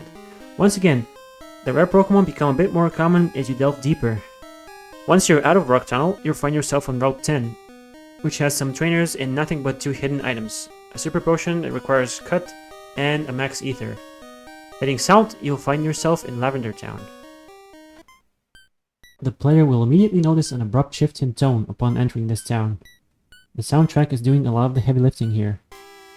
It starts out repetitive, almost deafeningly so, till it transitions to what I can only describe as a downright oppressive 8-bit cacophony that eventually leads to a feeling of emptiness and mourning. The atmosphere is immediately memorable and distinct, a certified Kanto classic. There's no gym, and you don't have to explore the town now, and Route 8 is to the west and Route 12 is to the south. But how could you not stick around? Other than the Pokemon Center and Marked, the only familiar landmarks in this town, there's the Pokemon Tower, the Volunteer House, and the Name Raider, the only way to change the nicknames of Pokemon you've caught yourself or received as gifts. Traded Pokemon cannot be renamed, sorry. The Lavender Volunteer Pokemon House is where the town's story starts to unfold. Mr. Fuji, the founder, may be away, but the house has people looking after abandoned Pokemon. It's here that the player learns about Team Rocket's work side. By now the player already knows that they exploit Pokemon for money. One such way is to hunt Cubone for their skulls. One of the Cubones whose mother Marowak was killed by the criminals can be found here. The baby is wearing its dead mother's skull on its head. The Pokédex entry for Cubone, the orphan Pokemon, describes it as crying while looking at the moon and holding the skull. Lavender Town is the first time the concept of death is mentioned in the game. And of course, Pokemon die. They faint when losing a battle, but they're living beings. It's not something a lot of new players, especially kids, think about, at least at first, but the idea should have crossed their minds by the time they've reached Lavender Town. And now, let's talk about the Indian Elephant in the Room, the Pokemon Tower. One of the out-of-nowhere, creepiest, and most memorable NPC interaction happens right outside it. A little girl asks the player if they believe in ghosts. It's one of the few instances I can think of where you have the option of replying either yes or no. If you say yes, she's relieved that there are other believers. If you say no, she cheekily remarks that the white hand on your shoulder isn't real. Despite having people, the tower's ground floor is best described as appearing uncomfortably empty, akin to some sort of liminal space between our world and the afterlife. The Pokemon Tower is a graveyard after all. All of the floors above are filled with gravestones. Your rival is on the second floor and he jokes about whether any of your Pokemon are dead, and that he'll at least make them faint. It's a weird tonal shift, and it feels kind of wrong to be battling where the deceased are interred. His team still has a Pidgeotto, but his Abra has evolved into a fearsome Kadabra. His starter has also evolved, and from now, he'll have a Grass, Water, Fire trio of Pokemon, consisting of whatever starter he picked, and 2 others depending on what type of starter his has. he can potentially have two of the following: an Execute if he doesn't have an Ivysaur, a Gyarados if he lacks a Wartortle, and a Growlithe if he's lacking a Charmeleon. The observant player will notice that his Raticate you last faced on the SSN is no longer part of his team. In fact, you'll never see the rival's Raticate again for the rest of the game, leading to one of the most popular and credulous fan theories on the internet. The idea that the Raticate died after its battle against the player on the SSN, and that your rival is here in the Pokémon graveyard to pay his respects. The first Pokémon game may have an unusually large number of fan theories and creepypastas, but Lavender Town is unsurprisingly at the middle of some of the most widespread ones, with the white hand the little girl asks you about, the rival's Raticate, the very music of Lavender Town to name a few. After defeating him, the rival tells you what next to expect, and leaves with his trademark 90s cool guy theme. Before reaching the next floor, a channeler warns the player of the upcoming danger. Restless ghosts attack. They will speak to you during battle, telling you to get out. You will quickly find out that you can't actually fight the ghosts yet, as your Pokemon are too terrified to battle, the poor things. If you get to the 6th floor, you'll find that a ghost is blocking you from going to the 7th floor. It also speaks and says, "Be gone, intruders." Just imagine experiencing this as a kid on your Game Boy when you're home alone. What's worse, the other human NPCs are all channelers who seem to be possessed by the malevolent spirits. Most of them use Ghastly in battle, with a couple of hunters in the higher floors. Some of them speak of wanting blood and your very soul.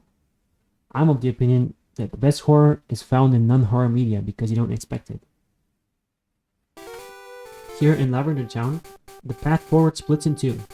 You can either take the west path, Route 8, or the southern path, Route 12. Let's go to Route 8. It has level 19 and 22 Pidgey at 30%, and everything else is version exclusive. I don't know why they decided to dump the rest of them on this route. Red version has level 19 and 22 Oddish at 30%, level 17 to 20 Mankey at 30%, and level 18 and 20 Growlithe at 10%. Green version, on the other hand, has level 17 to 20 Meowth at 30%, level 19 and 22 Bellsprout at 30%, and level 18 and 20 Vulpix at 10%.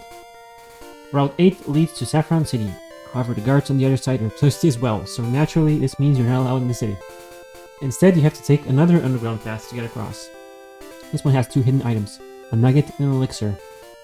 Once outdoors, you'll find yourself on Route 7, which has the exact same encounters as Route 8, but leads into Celadon City, which has a number of interesting things to do. Celadon City lies between Route 12 to the east and 16 to the west. The western exit is blocked off by another Pokemon that's sleeping in the middle of the road. There's a nearby house that you need to cut to reach, where a girl gives you HMO2. It contains the move Fly, a flying type attack with 70 power and 95% accuracy. But more importantly, a move that when used outside of battle allows you to fast travel to the Pokemon Center of any city or town you've already visited, or in Pallet Town's case, to fly to your house. This is an insanely convenient ability that you need the Thunder Badge to use. The tall grass on Route 16 has level 18, 20, and 22 Rattata at 30%, level 20, 22 Spearow at 40%, level 18, 20, and 22 Dodo at 25%, and level 23 and 25 Raticate at 5%. Now, back to Celadon City, there's a hidden PP up near the game corner. The coin case needed to play the game corner is received from a guy in the restaurant. And then there's TM41, Soft-Boiled, though that requires Surf to reach. Soft-Boiled restores 50% of the user's HP, but due to a coding error, it will fail if the difference between its max HP and its current HP is 255 or 511. Soft-Boiled is the only move in the game that lets you heal a Pokemon outside of battle. If used from the Pokemon Party menu, it won't use PP, and the user will transfer 20% of its own HP to another Pokemon in the party. Then, you can use it during battle to restore half of the user's HP, and after the battle, you can again heal other party members, till you run out of PP. That's one way to save money on potions. Firstly, let's hit the gym. You need Cut to enter. The Celadon department store sells all the evolution stones except for moonstones, and it's extremely convenient that you get an Eevee in town, a Pokemon that can evolve into either a fire, electric, or water type Pokemon depending on the evolution stone you use on it. On the rooftop, there are some vending machines for drinks. A fresh water restores 50 HP, a soda pop restores 60 HP, and a lemonade restores 80 HP. There's a little girl nearby who's thirsty and asks you to buy her a drink. If you give her a fresh water, she'll give you a TM13 Ice Beam, which is great, especially in blue version where Blizzard's accuracy was reduced to 70%. For a Soda Pop, she'll give you a TM48 Rock Slide, the best rock type move in the game, and for a Lemonade, she'll give you a TM49 Tri Attack, which is powerful but very few Pokemon can actually learn it. The developers obviously intended for players to remember about the thirsty guards that didn't let you into Saffron City. When you give any of them any drink, they'll all let you into the city. Firstly, let's hit the gym. You need cut to enter. The Celadon City Gym specializes in grass-type Pokemon, and all the trainers inside are women. There's an old man outside, staring through the window, who says, "This gym is great! It's full of women!" And you bet I read that in Master Roshi's voice every time. You can tell how much worse censorship has gotten over the years by this guy, and the Pokemon catching tutorial Old Man in Viridian City. The drunk old man was censored immediately in the English release of Red and Blue, whereas the horny old man wasn't censored until the English release of Heart Gold and Soul Silver in 2010. Erica, the Celadon gym leader, is one of the more annoying bosses because of the moves her team knows. Her team consists of a level 19 Victory Bell with Razor Leaf, which always crits, Wrap, which prevents you from fighting back, Poison Powder, and Sleep Powder. A level 24 Tangela with Constrict and Bind, which is the same as Wrap but less accurate, and lastly a level 29 Vileplume with Petal Dance, Poison Powder, Mega Drain, and Sleep Powder. Erica has one Super Potion per Pokemon, using it 50% of the time if their HP falls below 10%. The name of the game is to poison you, prevent you from fighting back with Wrap or Bind, drain your HP with Mega Drain, or do the same but while you're asleep. It's an overall easy fight if you have a Ghastly, which you can get if you challenge the gym a bit later. That said, a fast flying type like Dodrio or just any psychic type will bring you an easy victory. The rainbow badge she gives you makes traded Pokemon up to level 50 obey you. It's not the most useful badge for traversal, but if you like to use traded Pokemon, it's really the last badge you need to absolutely crush the rest of the game's challenge. Now let's talk about why her fight can be annoying. There are certain moves which, if they hit, will make the target unable to use its moves and take the move's damage for anywhere between 2 and 5 turns, and use 1 PP on the first turn. There's a 37.5% chance it'll last for 2 or 3 turns, a 12.5% chance it'll last for 4 or 5 turns. The target can switch out or have items used on it at any time, it just can't use its move, and if switched, the attacker will automatically try to use the same move on the next target. Not many Pokemon can learn these moves, and they only have 15 power, and low accuracy. These are Fire Spin, which is Fire type with 70% accuracy, Clamp, which is Water type, and Bind, which is Normal type, both with 75% accuracy. And lastly, Wrap, which is Normal type with 80% accuracy. If the target is immune, i.e. a Gengar getting attacked by Wrap, it won't take the damage, but it still won't be able to attack. These moves are incredibly cheap, unfair in harder fights, and just plain waste your time in easier fights.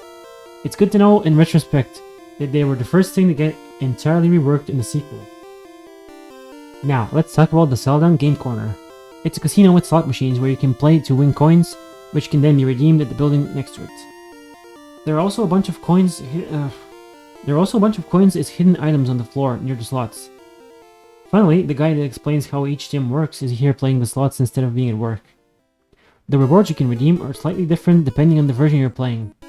Red version has level 9 Abra for 180 coins, level 8 Clefairy for 500 coins, level 17 Nidorina for 1200 coins on the left counter, and level 18 Dratini for 2800 coins, level 25 Scyther for 5500 coins, and level 26 Porygon for 9999 coins on the right corner.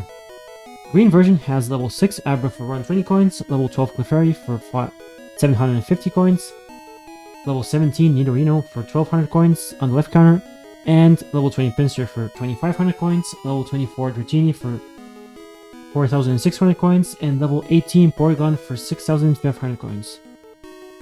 Other than the version exclusive Pokemon Scyther and Pinsir, and the semi-exclusive Nidorino and Nidorina, I can't begin to comprehend why one version has better prices for some of the Pokemon than the other. Yeah, they're lower level, but farming up so many coins takes exorbitantly longer than leveling them up a few times. Were they there just to mix things up? Regardless, the Pokemon were deliberately chosen as prizes. Abra can teleport away, Clefairy is ridiculously rare, Scyther and Pinsir can only be caught in the Safari Zone and are both ridiculously rare and can run away, Nidorino and Nidorino are rare depending on the version, and Dratini is Safari exclusive, can run, and requires the Super Rod. Of all the Pokemon, Porygon can only be gotten here at the game corner. And good freaking luck if you're playing red version and have to play the slots to get 9,999 coins. All versions have TM23 Dragon Rage, TM15 Hyper Beam, and TM50 Substitute on the right corner. Hyper Beam doesn't force the user to recharge if it knocks the target out, and Substitute causes visual glitches if you use it. Check the status menu of the user and then exit the menu. Back at the casino's main building, if you defeat the suspicious Team Rocket member and press the secret button behind the suspicious sign behind the suspicious Team Rocket guy, a hidden staircase will lead you to the game corner's extensive underground network. This is the Team Rocket hideout, which is full of spinning tile puzzles and bad guys to fight. There's also a hidden PP up, an escape rope, and hyper potion on the first basement floor, a TM10 Double Edge, a Moonstone, and a TM07 Horn Drill on the second basement floor, a Nugget that's one of the 6 completely bugged items in the Japanese red and green, and the rare candy in the basement third floor. An HP up, a TM02 Razor Wind, as well as an Iron and a Super Potion, both which are initially locked behind iron doors. One of the Team Rocket grunts on the 4th basement floor dropped the lift he needed to progress, but only if you talk to him again after defeating him. I can imagine this led to a lot of kids getting stuck, unable to finish the dungeon because the devs didn't think to make a mandatory item show up automatically after doing what's needed to get it. After beating countless Team Rocket grunts, you finally reach the end. Traditional RPG dungeons have bosses, and the Team Rocket hideout is no exception. Giovanni, the crime boss of Team Rocket itself. He's stronger than the rest of the trainers here, and uses an Onyx, a Rhyhorn, and a Kangaskhan. After defeating him, he will leave behind the Sylph Scope and get away. This isn't the last time you'll see him. In all 3 battles, Giovanni has 1 guard spec per Pokemon to use randomly 25% of the time. The Sylph Scope is an invention of Sylph Company, which you can use back at the Pokemon Tower to reveal the ghosts to be Ghastly, which is a ghost poison type Pokemon. The real dungeon starts at the 3rd floor, where you can find an escape rope, level 18 to 24 Ghastly at 90%, level 20 or 22 Cubone at 9%, and level 25 Haunter, the evolved form of Ghastly at 1%. The 4th floor has an Elixir, an Awakening, and a Great Ball, as well as level 18 to 24 Ghastly at 86%, level 20 and 22 Cubone at 9%, and level 25 Haunter at 5%. The 5th floor has a hidden Elixir, a Nugget, level 19 to 24 Ghastly at 85%, level 22 Cubone at 8%, level 22 Cubone at 9%, and level 26 and 28 Hunter at 6%. On the 6th floor, there's an X Accuracy, a rare candy, as well as level 19 to 24 Ghastly at 85%, level 20 and 22 Cubone at 9%, and level 25 Hunter at 5%. Once again, the deeper you get into a dungeon, the more common the rare Pokemon get. The ghost that was preventing you from continuing to the 7th floor is revealed to be a level 30 Marowak, or rather its ghost, because this is the Pokemon that Team Rocket killed. Don't waste your Pokeballs, you can't catch it, because it's dead. You must defeat it. If you run from the battle, it'll stay there. Due to an oversight, you can use a Pokeball to skip having to go through the entire Rocket hideout for the Sylph Scope.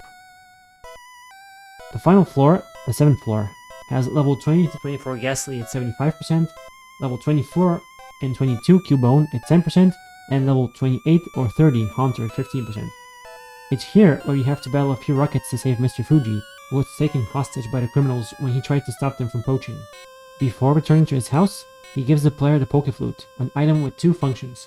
One is to wake up the 2 sleeping Snorlax, the other is to act as an infinitely reusable awakening, both in and out of battle.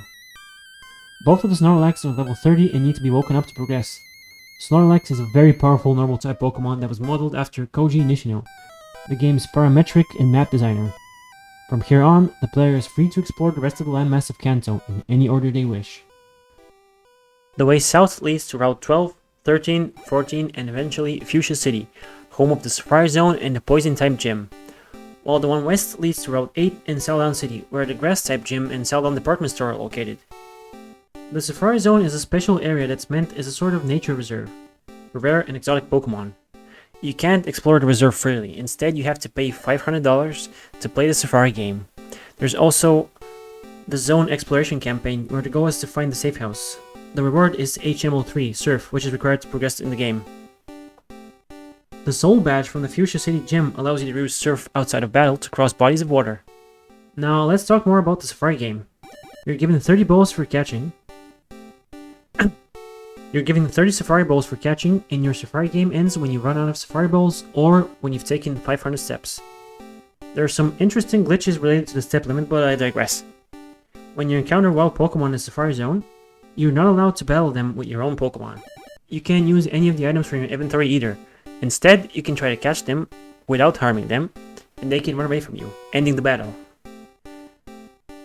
You can throw a Safari Ball, which is the equivalent of a Great Ball, but it's gonna be against a Pokémon at full health with no status condition.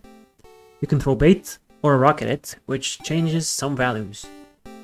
At the start of an encounter, 2 counters, an Angry counter and an Eating counter, are set to 0, both of them. Whenever Bait is thrown, the Angry counter is reset, while the Eating counter increases by a random value between 1 and 5, but no more than 255. The opposite occurs if a Rock is thrown. The Eating counter is reset, and the Angry counter increases on the same basis. The catch rate is doubled, to no more than 255, whenever a Rock is thrown, but halved, rounded down, whenever Bait is thrown. At the end of each turn, if either the Angry or Eating counter is non-zero, it is decreased by 1. If the Angry counter is decreased to 0, the modified catch rate resets the Pokémon's initial catch rate. The random value between 0 and 255 inclusive is generated, and if it's less than half of the Pokémon's speed, round it down if the Pokémon is eating, double the speed if the Pokémon is in a neutral state, or 4 times the speed if the Pokémon is angry, the Pokémon escapes. A Pokémon will also escape always if its speed is 128 or more, even if it's eating. Did you get all that? It's gonna be in the test. Or you could just ignore all that and throw a ball every turn. The Safari Zone has 4 areas, which house a variety of species of Pokémon. The tall grass on the central area, which is the hub, has some soft version exclusives, with level 22 Nidoran Male at 20%, level 31 Nidorino at 10%, as well as level 31 Nidorina at 5% in red version. Conversely, green version has level 22 Nidoran Female at 20%, level 31 Nidorina at 10%, as well as level 31 Nidorino at 5%. In retrospect, it's interesting how the first version, i.e. red, gold, ruby, diamond, etc., typically has the masculine coded version exclusive Pokemon, whereas the second version, namely blue, silver, sapphire, pearl, has the feminine coded counterpart. Well, either that, or at least Pokemon that are possibly intended to appeal to one gender or the other. The central area also has level 30 Parasect at 5% in case you missed Paras at Mount Moon, level 22 Venonat at 15%, level 24 to 25 Execute at 20%, level 20 Rhyhorn at 20%, the red exclusive Scyther, the blue exclusive Pinsir, both level 22 at 4%, and lastly, Chansey at 1%. As for items, you can find a Nugget that would require surfing, a Carbos, and TM37 Egg Bomb. The tall grass in the eastern area has level 24 Nidoran Male at 20%, level 33 Nidorino at 10%, and level 24 Nidoran Female at 5% in red version. While green version, the encounters are flipped by gender. There are also level 26 Doduo at 20%, level 23 or 25 Execute at 20%, level 22 Paras at 15%, level 25 Paras at 5%, level 25 Kangaskhan at 4%. Red version has Scyther and green version has Pinsir, both at level 28 at 1%. As for items, you can find a Max Potion and Pokestar. The tall grass in the northern area has the exact same Nidoran Male, Female, Nidorino, and Nidorina encounters as those in the central area. There are also level 25 and 27 Execute at 20%, level 26 Rhyhorn at 20%, level 23 Paras at 15%, level 32 Venomoth at 5%, level 26 Chansey at 4%, and level 28 Tauros at 1%. As for items, you can find TM40 Skullbash and a Protean. The tall grass in the western area has the exact same Nidoran Male, Female, Nidorino, Nidorina encounters as the eastern area, and also level 24 and 26 Execute at 20%, level 26 Doduo at 20%, level 23 Venonat at 15%, level 31 Venomoth at 5%, level 26 Tauros at 4%, and level 28 Kangaskhan at 1%. As for items, you can find a Max Revive, Max Potion, TM32 Double Team, and the Revive. Oof! It's here that you'll find the items needed to progress, HMO3 Surf, and the Gold Teeth, which need to be given to the Safari Zone's warden, who dropped them. It's amusing how the employees of the Safari Zone joke about him in a light-hearted way. Reminds me of people around the office making up nicknames for their boss. In return, he'll give you HMO4 Strength, which you can immediately try out in the same room you get it, provided you have the Rainbow Badge. In battle, Strength is an 80 power normal type attack with 100% accuracy, pretty good considering the limited move pools. When used outside of battle, however, it lets the player push boulders, large boulders, 1 tower per step. It only needs to be activated once per room, which is a convenience I wish all HMs shared. As for fishing encounters, all of the Safari Zone areas contain the same Pokémon, depending on the fishing rod you use. The old rod yields nothing but level 5 Magikarp. The good rod can hook either Poliwag or Goldeen, both at level 10 and at 50% each. And lastly, the Super Rod can get you Psyduck, Slowpoke, Krabby, or Dratini, all at level 15 at 25% each. Fuchsia City's gym specializes in poison types, however it's full of bug and psychic types that like to attack with psychic type attacks. The gym puzzle here is pretty memorable as it's the only place in the game that has invisible walls. The gym leader is the Ninja Koga, inspired by the real-world historical Koga clan of Shinobi. The gym leader uses a level 37 Coughing with Tackle, Smog, Sludge, and Smokescreen, a level 39 Muck with Disable, Poison Gas, Minimize, and Sludge, another identical Coughing, and lastly a level 43 Wheezing with Smog, Sludge, Toxic, and Self-Destruct. He will try to poison you, lower your accuracy, raise his evasion, and let the poison finish you off while you're struggling to even hit his team. His Wheezing can even sacrifice itself using Self-Destruct. Koga has 2 X attacks per Pokemon, using them randomly 25% of the time. Since you have access to most of the Psychic types and Bug Poison types that can learn Psychic attacks, this battle can be easy with some preparation. Koga gives you TM06, Toxic, which starts out as regular poison, but does double the damage each turn unless Haze is used. The Soul Badge that Koga gives you increases the speed stat of your Pokemon by 12.5%. Now let's finally head to Saffron City. It's home to Silphco, which manufacture Pokeballs. There's a Fighting Dojo, which lost its status as an official gym to the next door Psychic Gym, due to their obvious type advantage. The Fighting Dojo has a few black belts, some of who challenge you one after the other. The reward for defeating the Dojo's master is the choice between 2 fighting type Pokemon, a Hitmonchan or a Hitmonlee.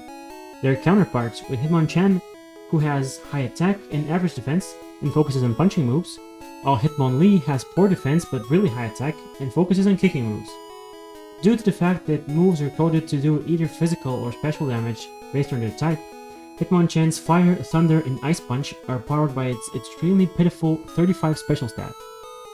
Other than that, Hitmonlee's min-max stats and better fighting type attacks make the choice between the 2 heavily weighed in the lighter's favor. The Silphco office building has been taken over by Team Rocket, and the building is a long multi-story dungeon full of teleporters, locked doors, Team Rocket grunts, and scientists to fight. The second floor has a TM36 self-destruct, third floor has a Hyper Potion, fourth floor has a full heal, an escape rope, and a max revive.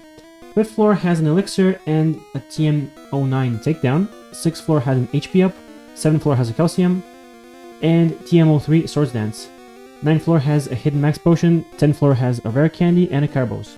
Interestingly, if you know where to go, you can skip large parts of this dungeon. If you know that the Team Rocket grunt that has the card key needed to unlock the doors is on the 5th floor, you can quickly get to the boss. There's one oversight by the designers, however. There's no way to know which Team Rocket member even has the card key on your first go, because the one that has it only drops it if you talk to him again after defeating him. This is the only instance in the game where an item needed for progression isn't handed to you directly or isn't found after doing what's needed to get the item. This was fixed in yellow version. Thankfully, such a long dungeon has a resting point. You can talk to a woman near a bunch of beds to basically sleep and restore your Pokemon fully. But he just skedaddles and lets you fight the boss of Team Rocket yourself. There's also a free Lapras you're giving here. Lapras is an ice water type Pokemon and it's very good. And this is the only place where you can get it in game, so make sure you get it. And all the Kanto games follow suit. The boss at the end is, of course, Giovanni, whose team is stronger than before. After defeating him, he takes Team Rocket out of Silph Co, and the president of the company gives you a Master Ball as a reward for saving him. The Master Ball is the only Pokeball which is guaranteed to catch a Pokemon it's used on, but there's only one in the entire game, so use it wisely. The Saffron City Gym specializes in the Psychic type. The gym's puzzle is teleportation panels like the ones seen in Silph Co. It's easy to get lost if you don't pay attention because the rooms you get teleported around look similar to one another. The gym leader, Sabrina, uses a level 31 Kadabra with Disable, Psybeam, Recover, and Psychic, a level 37 Mr. Mime with Confusion, Barrier, Light Screen, and Double Sap, a level 38 Venomoth with Poison Powder, Leech Life, Stun Spore, and Psybeam, and lastly, a level 43 Alakazam with Psybeam, Recover, Psywave, and Reflect. She has one Hyper Potion per Pokemon, using it 25% of the time if their HP falls below 10%. Sabrina has it all: a tanky Mr. Mime, a status-spreading Venomoth, and the self-healing and heavy damage dealing Kadabra and Alakazam, the latter of which can self-buff. Your best bet is to outspeed her, easier said than done, and one-hit KO her with physical attacks, as her team has low defense. Of course, outspeeding and one-hit KOing is the objectively optimal strategy for every single battle. The Marsh Badge that Sabrina gives you makes traded Pokemon up to level 70 obey you in battle, or more than you'll probably ever need to beat the game. Curiously, Mewtwo is found at exactly level 70, preventing you from crushing the rest of the game, even with the Marsh Badge. Sabrina will sweep you if her AI doesn't make her heal while she's at full HP, or use a terrible move like Psywave, taught by TM46, which she gives you. Psywave is one of the worst moves in the game. It inflicts a random number of damage, varying between 1 damage and 1.5 times the user's level when used by the player, and between 0 damage and 1.5 times the user's level when used by the opponent. If a 0 is generated in a linked battle, it causes the game to desynchronize, as the target will receive 0 damage on the opponent's game, while the user's side will keep generating pseudo-random numbers until it produces a number between 1 and 1.5 times the user's level. Additionally, the game will softlock if a level 0, 1, or 171 Pokemon uses the move, though Pokemon cannot normally be obtained in these levels, without the use of glitches. Interestingly, Sabrina's in-battle sprite and her official art depict her holding a whip, something that all Team Rocket's grunts do. Her gym also has the teleporters the Rocket-occupied Silph Co does. Okay, they both share a city, so it's normal that they share technology. However, in the Pokemon Adventures manga, Sabrina is actually a member of Team Rocket, and this is the manga that Satoshi Tajiri described as being the closest adaptation of his vision of the Pokemon world. You would be tempted to pick items here because you can find a TM25 Thunder, a Carbos, a Max Elixir, a TM33 Reflect, a Rare Candy, an HP up, and a PP up. At the end of the dungeon roosts a level 50 Zapdos, a legendary Pokemon. It's electric and flying type, and it knows the moves Thundershock and Drill Peck. There is only one in the entire game, and it's very hard to catch, but well worth the effort because it's incredibly powerful. After surfing for a long distance southwest off the coast of Fuchsia City, you'll come across the Seafoam Islands. They're technically an optional dungeon since you can surf south from Pallet Town to reach the Fire Gym, but they're worth visiting. They don't have many items in the chilly caves below the surface, only a hidden nugget on the basement floor 2, a hidden Max Elixir on basement floor 3, and another TM13 Ice Beam, but they're worth the challenging navigation. The Pokemon that live here can be found in other places. Even the seal that can normally only be found in the wild here can be found elsewhere. You can trade a Ponyta on Cinnabar Island for a seal. There are large boulders which a Pokemon that knows the HM move Strength can push, but only if you have the Rainbow Badge. The water current is too fast on the lower floors, and it will carry you away from where you want to go, so you have to push some boulders down holes in the floor. So they drop in the water on the lower floor and block the fast current. If you solve the puzzles, you will find a level 50 Articuno, a flying Ice-type legendary Pokemon that knows the moves Peck and Ice Beam. It's hard to catch, and there's only one in the whole game, but it's well worth it. Cinnabar Island is further west from the Seafoam Islands, and it's home to a laboratory where a scientist can turn the fossils you got at Mount Moon into a living Pokemon. The Helix fossil will become an Ammonite, and the Dome fossil will become a Kabuto, both rock-water types. The old Amber you probably got at the Pewter Museum of Science after getting cut can be turned into an Aerodactyl, a rock flying type Pokemon, and a neat reference to Jurassic Park. All 3 fossils counter the upcoming gym, by the way. In the same laboratory, you can trade a Ponyta for a Seal in case you missed the Seafoam Islands, a Raichu for an Electrode in case you missed the Power Plant, and a Venonat for a Tangela, the only way to get one in the entire game. I used to question the Seal and Electrode traits, but they make sense when you consider that the player simply might not have discovered their natural habitats, as they both live in optional dungeons. There is an abundant Pokémon mansion on Cinnabar Island, which hides some dark secrets. Parts of it may be destroyed, but it's overrun by wild Pokémon, and there are burglars and scientists ready to fight you inside. That's a sentence you don't hear very often. Interestingly, the burglars won't battle you if they see you, only if you talk to them. One of the few moonstones in the game is hidden on the first floor. There's also a Carbos on the same floor, a Calcium on the second floor, an Iron and a hidden Max Revive on the third floor, while the basement first floor has a full restore, and the secret key needed to unlock the Cinnabar Island Gym. Basement floor 1 also has 2 rare candies, one of which is one of the broken items in the Japanese red and green, as well as the TM22 Solar Beam, the strongest grass move in the game, and the TM14 Blizzard, the strongest ice move in the game, both of which are not very effective against the upcoming gym, by the way. The Pokémon Mansion has some version exclusive and soft version exclusive wild Pokémon found in it. The first floor has Growlithe in red and Vulpix in green, both level 34 and at 10%, while both versions have level 28, 30, 32, and 34 Ponyta at 40%. The pollution-based poison-type Pokémon are almost version exclusive, with level 30 and 32 Coughing at 40% and level 37 Wheezing at 4%, being the more common in red version. Green version, on the other hand, has Grammar and Muck as the more common Pokémon at the same levels and encounter rates. Red version has level 30 Grammar at 5% and level 39 Muck at 1% as the rare Pokémon, whereas green version has Coughing and Wheezing as the rare Pokémon at the same levels and encounter rates. But all the other common encounters become a bit more common. Third floor has higher level Pokémon as well as level 34 Magmar at 10%, but only in green version. The fourth floor makes Magmar rarer, so don't go looking for one here. There are some puzzles with switches on statues, which look very suspicious. As you delve deeper and deeper, you'll discover parts of a journal which reads, Diary, July the 5th, Guyana, South America. A new Pokémon was discovered deep in the jungle. Diary, July 10th. We christened the newly discovered Pokémon Mew. Diary, February 6th. Mew gave birth. We named the newborn Mewtwo. Diary, September 1st. Mewtwo is far too powerful. We have failed to curb its vicious tendencies. I love the kind of optional storytelling where you have to piece together a story from notes scattered around the environment. The first Pokémon movie was based on this story, and it was of course expanded further. The Cinnabar Island Gym specializes in fire types.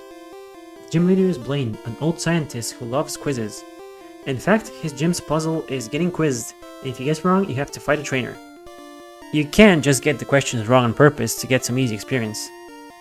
Blaine uses a level 42 Growlithe with Ember, Leer, Takedown, and Agility, a level 40 Ponyta with Tail Whip, Stomp, Growl, and Fire Spin, a level 42 Rapidash with the exact same moves, and lastly, a level 47 Arcanine with Roar, Ember, Fire Blast, and Takedown. Blaine has 2 super potions per Pokemon, using them randomly 25% of the time. Blaine is perhaps the easiest gym leader, not just for the point of the game you face him. His Growlithe is fine, but his 2 horses can't do much. They're meant to flinch you with Stomp and prevent you from attacking while slowly chipping away at your HP with Fire Spin, but in reality, they're one Surf away from giving you their experience. That's right, you need to have Surf, the best water type attack in the game, to even reach the fire type gym. The Arcanine can be dangerous because of Fire Blast, but Takedown is inconsistent and hurts it too. And Ember, really Blaine? Roar just does nothing during trainer battles. And Roar, it does nothing during trainer battles. This is simply because the gym leader's Pokemon just use their regular level up movesets with their favorite TM moves. In Blaine's case, this is TM 38 Fire Blast, the most powerful fire type attack in the game, and the only one with a 30% chance to burn the target, provided it's not a fire type itself. Blaine also gives you the Volcano badge, which increases the special stat of your Pokemon by 12.5%. In the design documents of the game, Blaine was probably meant to be a soldier. His military design appears as late as the Japanese manual, and even his overworld sprite. It's safe to assume he was changed to a scientist last minute because only his in-battle sprite and the theme of knowing scientific facts about Pokemon matches his theme. The final gym leader is Giovanni, back at the Viridian City Gym. Since your journey naturally takes you south to the west routes, east to Cinnabar Island, and then north to Pallet Town, you'll already be near Viridian, and likely be curious as to how to unlock it. Well, getting all the other 7 gym badges is how you unlock it. The gym leader is Giovanni, which is the cherry on top in terms of showing the corruption of Kanto at the hand of Team Rocket. They rob people, the police can't catch them. They run the casino, they took over Silpho building. Their boss is even one of the gym leaders, the strongest one in fact.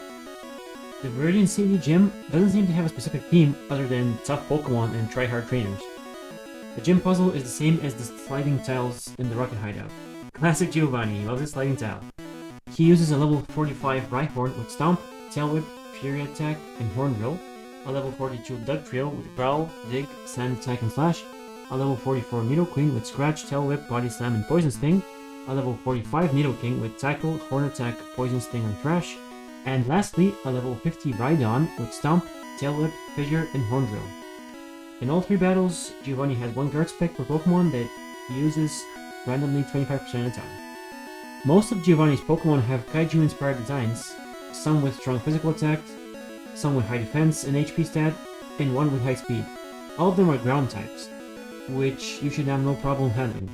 Any grass or water type worth their salt can easily one-hit KO Rhyhorn and Rhydon. The Nidos aren't tough to take down because the gym leader doesn't utilize their strongest aspect, their deep TM move pool, whereas the Rhydon won't be able to one-hit KO you with Fissure and Horn Drill because it's a very slow Pokemon and one-hit KO moves need the user to outspeed the target.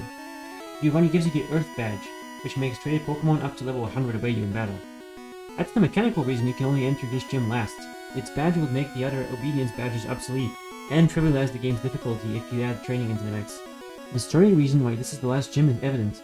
It's the first gym you came across, but you couldn't challenge it. It's the closest to the start of the game, which automatically makes it the closest to the end, because the Pokemon League entrance is on Route 22, which is right next to Viridian City. As you're making your way through the gates, you're inspected for every badge you've collected up to this point. Some would call this tedious, and it probably is if you've replayed this way too many times. I call it hype. You remember each victory, what it took, the team you used to win, and now you find yourself on Victory Road, a long cave with multiple floors and HM strength puzzles. This is where you'll face the strongest regular trainers, as they're all on their way to challenge the Elite Four. Let's do this!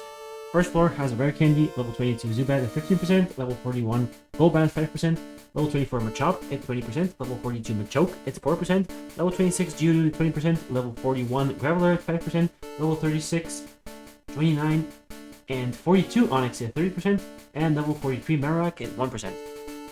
The second floor has TM05 Mega Kick, a full heal, TM17 Submission, the strongest fighting type attack in the game, which also will hurt the user, a guard spec, a hidden Ultra Ball, a hidden Fulverstar, as well as level 26 Zubat at 15%, level 40 Golbat at 5%, level 22 Machop at 5%, level 24 Geodude at 20%, level 43 Growler at 10%, level 36, 39, and 42 Onix at 30%, and level 40 Marowak at 4%.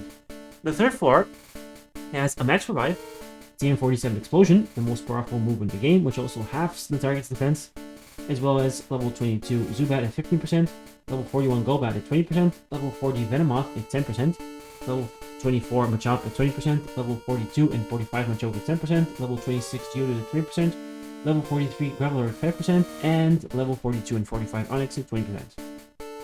Yikes. To progress, you have to push large boulders around, not just to clear a path, but to open gates. You have to push the boulders on a specific round switch, which activates and opens the gate. Some of the switches are on floors where you can't push that floor's boulders to them. Here you have to push boulders from a higher floor through holes in the ground, so the boulder drops to the lower floor. A legendary Pokemon lives in Victory Road, a level 50 Moltres, a fire flying type that knows the moves Peck and Fire Spin. There's only one in the game, it's hard to catch, but it's worth it. After getting through the gauntlet, you're outside near a small maze that feels more like a formality than a challenge. Beyond lies a special Pokemon Center with a mart inside it and a door that leads to the Pokemon League. The guard lets you in after checking all your badges. From here on, you have to face the Elite Four, the strongest trainers in the game, and the door behind you closes, meaning it's up to your inventory and skill to prevail. First up is Lorelei. She uses a level 54 Dugong with Growl, Aurora Beam, Rest, and Takedown. It's possible to softlock the game if you bring a Poison-type Pokemon, as she'll spam Rest indefinitely, her only Psychic-type move, to try to counter you, healing her Dugong fully every turn and removing any status condition. She also uses a level 53 Cloyster with Supersonic, Clamp, Aurora Beam, and Spike Cannon, a level 54 Slowbro with Growl, Water Gun with Draw and Amnesia, a level 56 Jinx with Double Slap, Ice Punch, Body Slam, and Thrash, and a level 56 Lapras with Body Slam, Confuse Ray, Blizzard, and Hydro Pump. Lorelei has 2 Super Potions per Pokemon, using them 50% of the time if their HP falls below 20%. A strong Electric, Water, or even Grass type is your best bet against her. Next up is Bruno, who uses a level 53 Onix with Rock Throw, Rage, Slam, and Harden, a level 55 Hitmonchan with Ice Punch, Thunder Punch, Mega Punch, and Counter, a level 55 Hitmonchan with Jump Kick, Focus Energy, High Jump Kick, and Mega Kick, a level 56 Onix with the exact same moves as the last one, and a level 58 Machamp with Leer, Focus Energy, Fissure, and Submission. Bruno has 2x defense per Pokemon, using them randomly 25% of the time. He's the easiest fight by far. The fighters can't touch a Gengar, and the 2 Onix are, well, Onix. Third is Agatha. It has a level 56 Gengar with Confuse Ray, Nightshade, Hypnosis, and Dream Eater. A level 56 Golbat with Supersonic, Confuse Ray, Mega Attack, and Haze. A level 55 Haunter with the same moves as the first Gengar. A level 58 Arbok with Bite, Glare, Screech, and Acid. And another Gengar with Confuse Ray, Nightshade, Toxic, and Dream Eater. Agatha will switch her current Pokemon roughly 8% of the time, at 20 out of 256 chance. Additionally, she has 2 Super Potions per Pokemon to use approximately 1% of the time, or 108 out of 256 chance, when their HP falls below 25%. Fighting Agatha is heavily RNG dependent. Her first Gengar and Haunter will try to confuse you, put you to sleep, heal off of you, and inflict guaranteed fixed damage regardless of your stats. The Golbat will confuse you. It has 2 confusion moves, which confuses me, and it'll try to remove your stat buffs. The Arbok will lower your defense with either Screech or Acid, and it will paralyze you with Glare. The second Gengar actually can't put you to sleep itself, but since Agatha can switch weapons... Okay, I'm gonna leave that in. But since Agatha can switch Pokemon during battle, so it might still hit you with Dream Eater if her other Pokemon puts you to sleep first. It can cripple your defensive Pokemon with Toxic and do fixed damage with Nightshade. The best strategy is to use a Psychic attacker and it's fast, because her entire team is at least part Poison type. You can also fight her with a tough Earthquake user, I guess. The last member of the Elite Four is Lance, who uses Pokemon that are inspired by or resemble dragons. He has a level 58 Gyarados with Dragon Rage, Leer, Hydro Pump, and Hyper Beam, 2 identical level 56 Dragonair, both with Agility, Slam, Dragon Rage, and Hyper Beam, a level 60 Aerodactyl with Supersonic, Bite, Takedown, and Hyper Beam, and lastly, a level 62 Dragonite with Agility, Slam, Barrier, and Hyper Beam. Lance has 1 Hyper Potion per Pokemon, using it 50% of the time if their HP falls below 20%. His team will try to overpower you with raw damage. Remember, Hyper Beam doesn't force you to recharge if you KO the target. They can try to chip you with Dragon Rage's fixed 40 damage, and the Dragonite can make itself very fast and defensive with Agility and Barrier. However, you can exploit the smart AI by using a Pokemon that's weak to Psychic type attacks, and watch him spam harmless status moves indefinitely while you do whatever you want. After his defeat, Lance informs you that there's actually one more trainer left, one who defeated the Elite Four before you and became the champion, your very rival. The strongest trainer in the world, as he calls himself, awaits you in the next room. After a short but hype speech, the final boss fight begins, and this one has its own unique theme. Regardless of what starter Pokemon you chose at the beginning of the game, during the final battle he uses a level 61 Pidgeot with Wing Attack, Mirror Move, Sky Attack, and Whirlwind, a level 59 Alakazam with Psybeam, Psychic, Reflect, and Recover, and a level 61 Rhydon with Leer, Tail Whip, Fury Attack, and Hornbill. The rival has 1 Fuller Star per Pokemon, using it 12.5% of the time if their HP falls below 20%. The Pidgeot isn't very threatening. Wave Attack has the same power as Tackle. Sky Attack is very powerful but takes one turn to charge, and can miss. Funnily enough, Mirror Move has the potential to do the most harm because it'll copy the player's own move that was last used, and the player should have better moves than the AI. The Alakazam is the most dangerous opponent because it's super fast, super tanky on the special side, hits super hard, can make itself physically tanky, and can even heal itself. It's a deadly Swiss Army knife of a Pokémon, only held back by the game's AI, and having Side Beam instead of something like Double Team. The Rhydon, on the other hand, is the complete opposite. It has Fury Attack, one of the weakest normal type attacks in the game, both Leer and Tail Whip, which both do the same thing, lower defense by one stage, and Horn Drill, which fails unless the Rhydon can outspeed you, which it won't. It hardly gets to use that monstrous attack stat. Horn Drill relies on outspeeding, and having both Leer and Tail Whip is just depressing for the final boss. Depending on your choice of starter, you can have 3 different variants of a team. A level 61 Exeggutor with Hypnosis, Barrage, and Stomp, yes, only 3 moves. A level 63 Gyarados with Dragon Rage, Hydro Pump, Hyper Beam, and Leer. Lance Call, he wants his Pokemon back. A level 63 Arcanine with Roar, Leer, Ember, and Takedown. And lastly, the starter that counter heroes. If you chose Bulbasaur, he will have the Exeggutor, the Gyarados, and the level 65 Charizard with Fire Blast, Rage, Slash, and Fire Spin. If you chose Charmander, he will have the Arcanine, the Exeggutor, and the level 65 Blastoise with Hydro Pump, Blizzard, Bite, and Withdraw. If you chose Squirtle, he will have the Gyarados, the Arcanine, and a level 65 Venusaur with Growth, Mega Drain, Razor Leaf, and Solar Beam. After the battle, Professor Oak will enter the room and say to his grandson's face that he's disappointed at him and that he's proud of you. He also adds that your rival lost because he didn't love his Pokemon enough. I know this is supposed to be a lesson about friendship, the main idea of the game, but Oak comes across as needlessly harsh to his grandson, who just lost the title of champion to you, of all people. After that conversation, Oak takes the player to the next room, where the team you used to defeat the champion is recorded in the Hall of Fame. You can fight the Elite Four and champions many times as you like, and the game will save 50 different victorious teams in the Hall of Fame.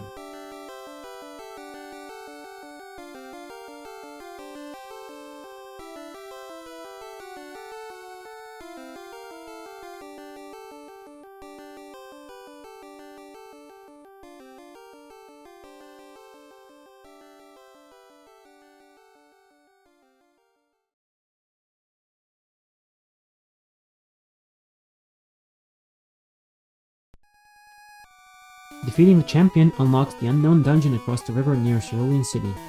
This is the hardest dungeon in the game, at least in terms of the Pokemon that live inside. Curiously, both its layout and items found inside got redesigned in each game the cave appeared in. Only Pokemon Let's Go and Pikachu and Eevee based this layout on the original red and green layout. This dungeon isn't the hardest to navigate in terms of typical Pokemon puzzles. You only need HM Cirque to get here and explore the dungeon. But the layout itself is a bit of a maze. The highest level Pokemon in the entire game can be found here, all fully evolved Pokemon. There are even stone evolutions which normally can't be found in the wild. It's a useful place to patch up any holes in your Pokedex.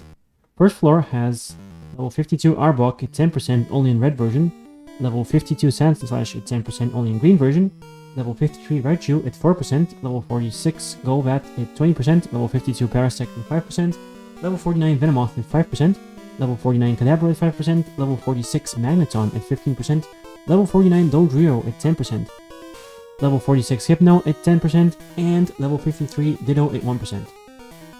The second floor has level 54 Wigglytuff at 5%, so you can save a Moonstone, level 51 Venomoth at 20%, level 51 Kadabra at 15%, level 51 Dodrio at 20%, level 52 Electrode at 10%, level 52 Marowak at 10%, level 52 Rhydon at 10%, level 56 Chansey at 5%, and level 55 and 60 Ditto at 5%.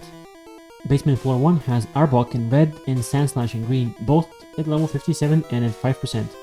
Level 64 Raichu at 10%, level 64 Parasect at 10%, level 55 Electrode at 15%, level 55 Marowak at 20%, level 55 Rhydon at 20%, level 64 Chansey at 10%, and level 63, 65, or 67 Ditto at 10%.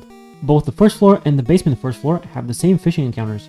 The old rod only gets you level 5 Magikarp, The good rod gets you Poliwag or Goldeen, both level 10 and at 50% each, whereas the super rod gets you Slowbro, Kingler, Seadra, and Seaking, all level 23 at 25% encounter rate. They're weirdly low leveled compared to the cave tile encounters. They were probably just copied from other fishing encounters from other locations. We all know why we're here. The game left breadcrumbs of lore in the Pokemon Mansion on Cinnabar Island. We saw the scattered notes of the discovery of Mew, how it gave birth, and how the child was too powerful and vicious for the scientists to control. Well, this is where it went. Mewtwo lives at the end of this dungeon. It's level 70 and has the moves Swift, Psychic, Barrier, and Recover. It's without any doubt, by far, the most powerful Pokemon in the game.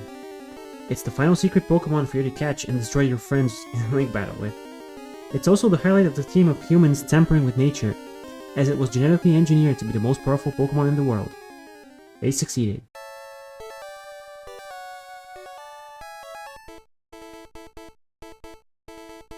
Now for my final thoughts. Pokemon Red and Green was lightning caught in a bottle. It came out in the right place at the right time and did everything right. It's always amusing to find out that the developers of a highly successful thing didn't expect their work to get as big as it has. Game Freak didn't plan to release Pokémon Monsters outside of Japan because it wouldn't appeal to Western audience. Little did they know that Pokemania would take the world by storm. Countless kids all over the world would play and adore the game, forming core memories playing it, and grow up to look back fondly and have nostalgia. A super luxurious card game and highly successful anime would solidify the IP as a multimedia franchise. The game really solidified the monster catcher genre, and spawned a lot of games that would try to imitate its success. It would of course also start the most financially successful IP in existence. And now, on Pokemon Day, on the 30th anniversary, Pokemon Fire Red and Pokemon Leaf Green are finally getting released on the Nintendo Switch. Remember, you couldn't buy these games unless you were willing to pay the scalpers hundreds of dollars for used copies, and you couldn't legally play them unless you had your own Game Boy Advance card from 2004, as well as a Game Boy Advance or Nintendo DS. Hopefully, a new generation of children will experience the best version of the Kanto classics, and the Phantom can finally rest easy. Yeah, as if that'll ever happen. With Pokemon having turned 30, here's to a brighter future for the series.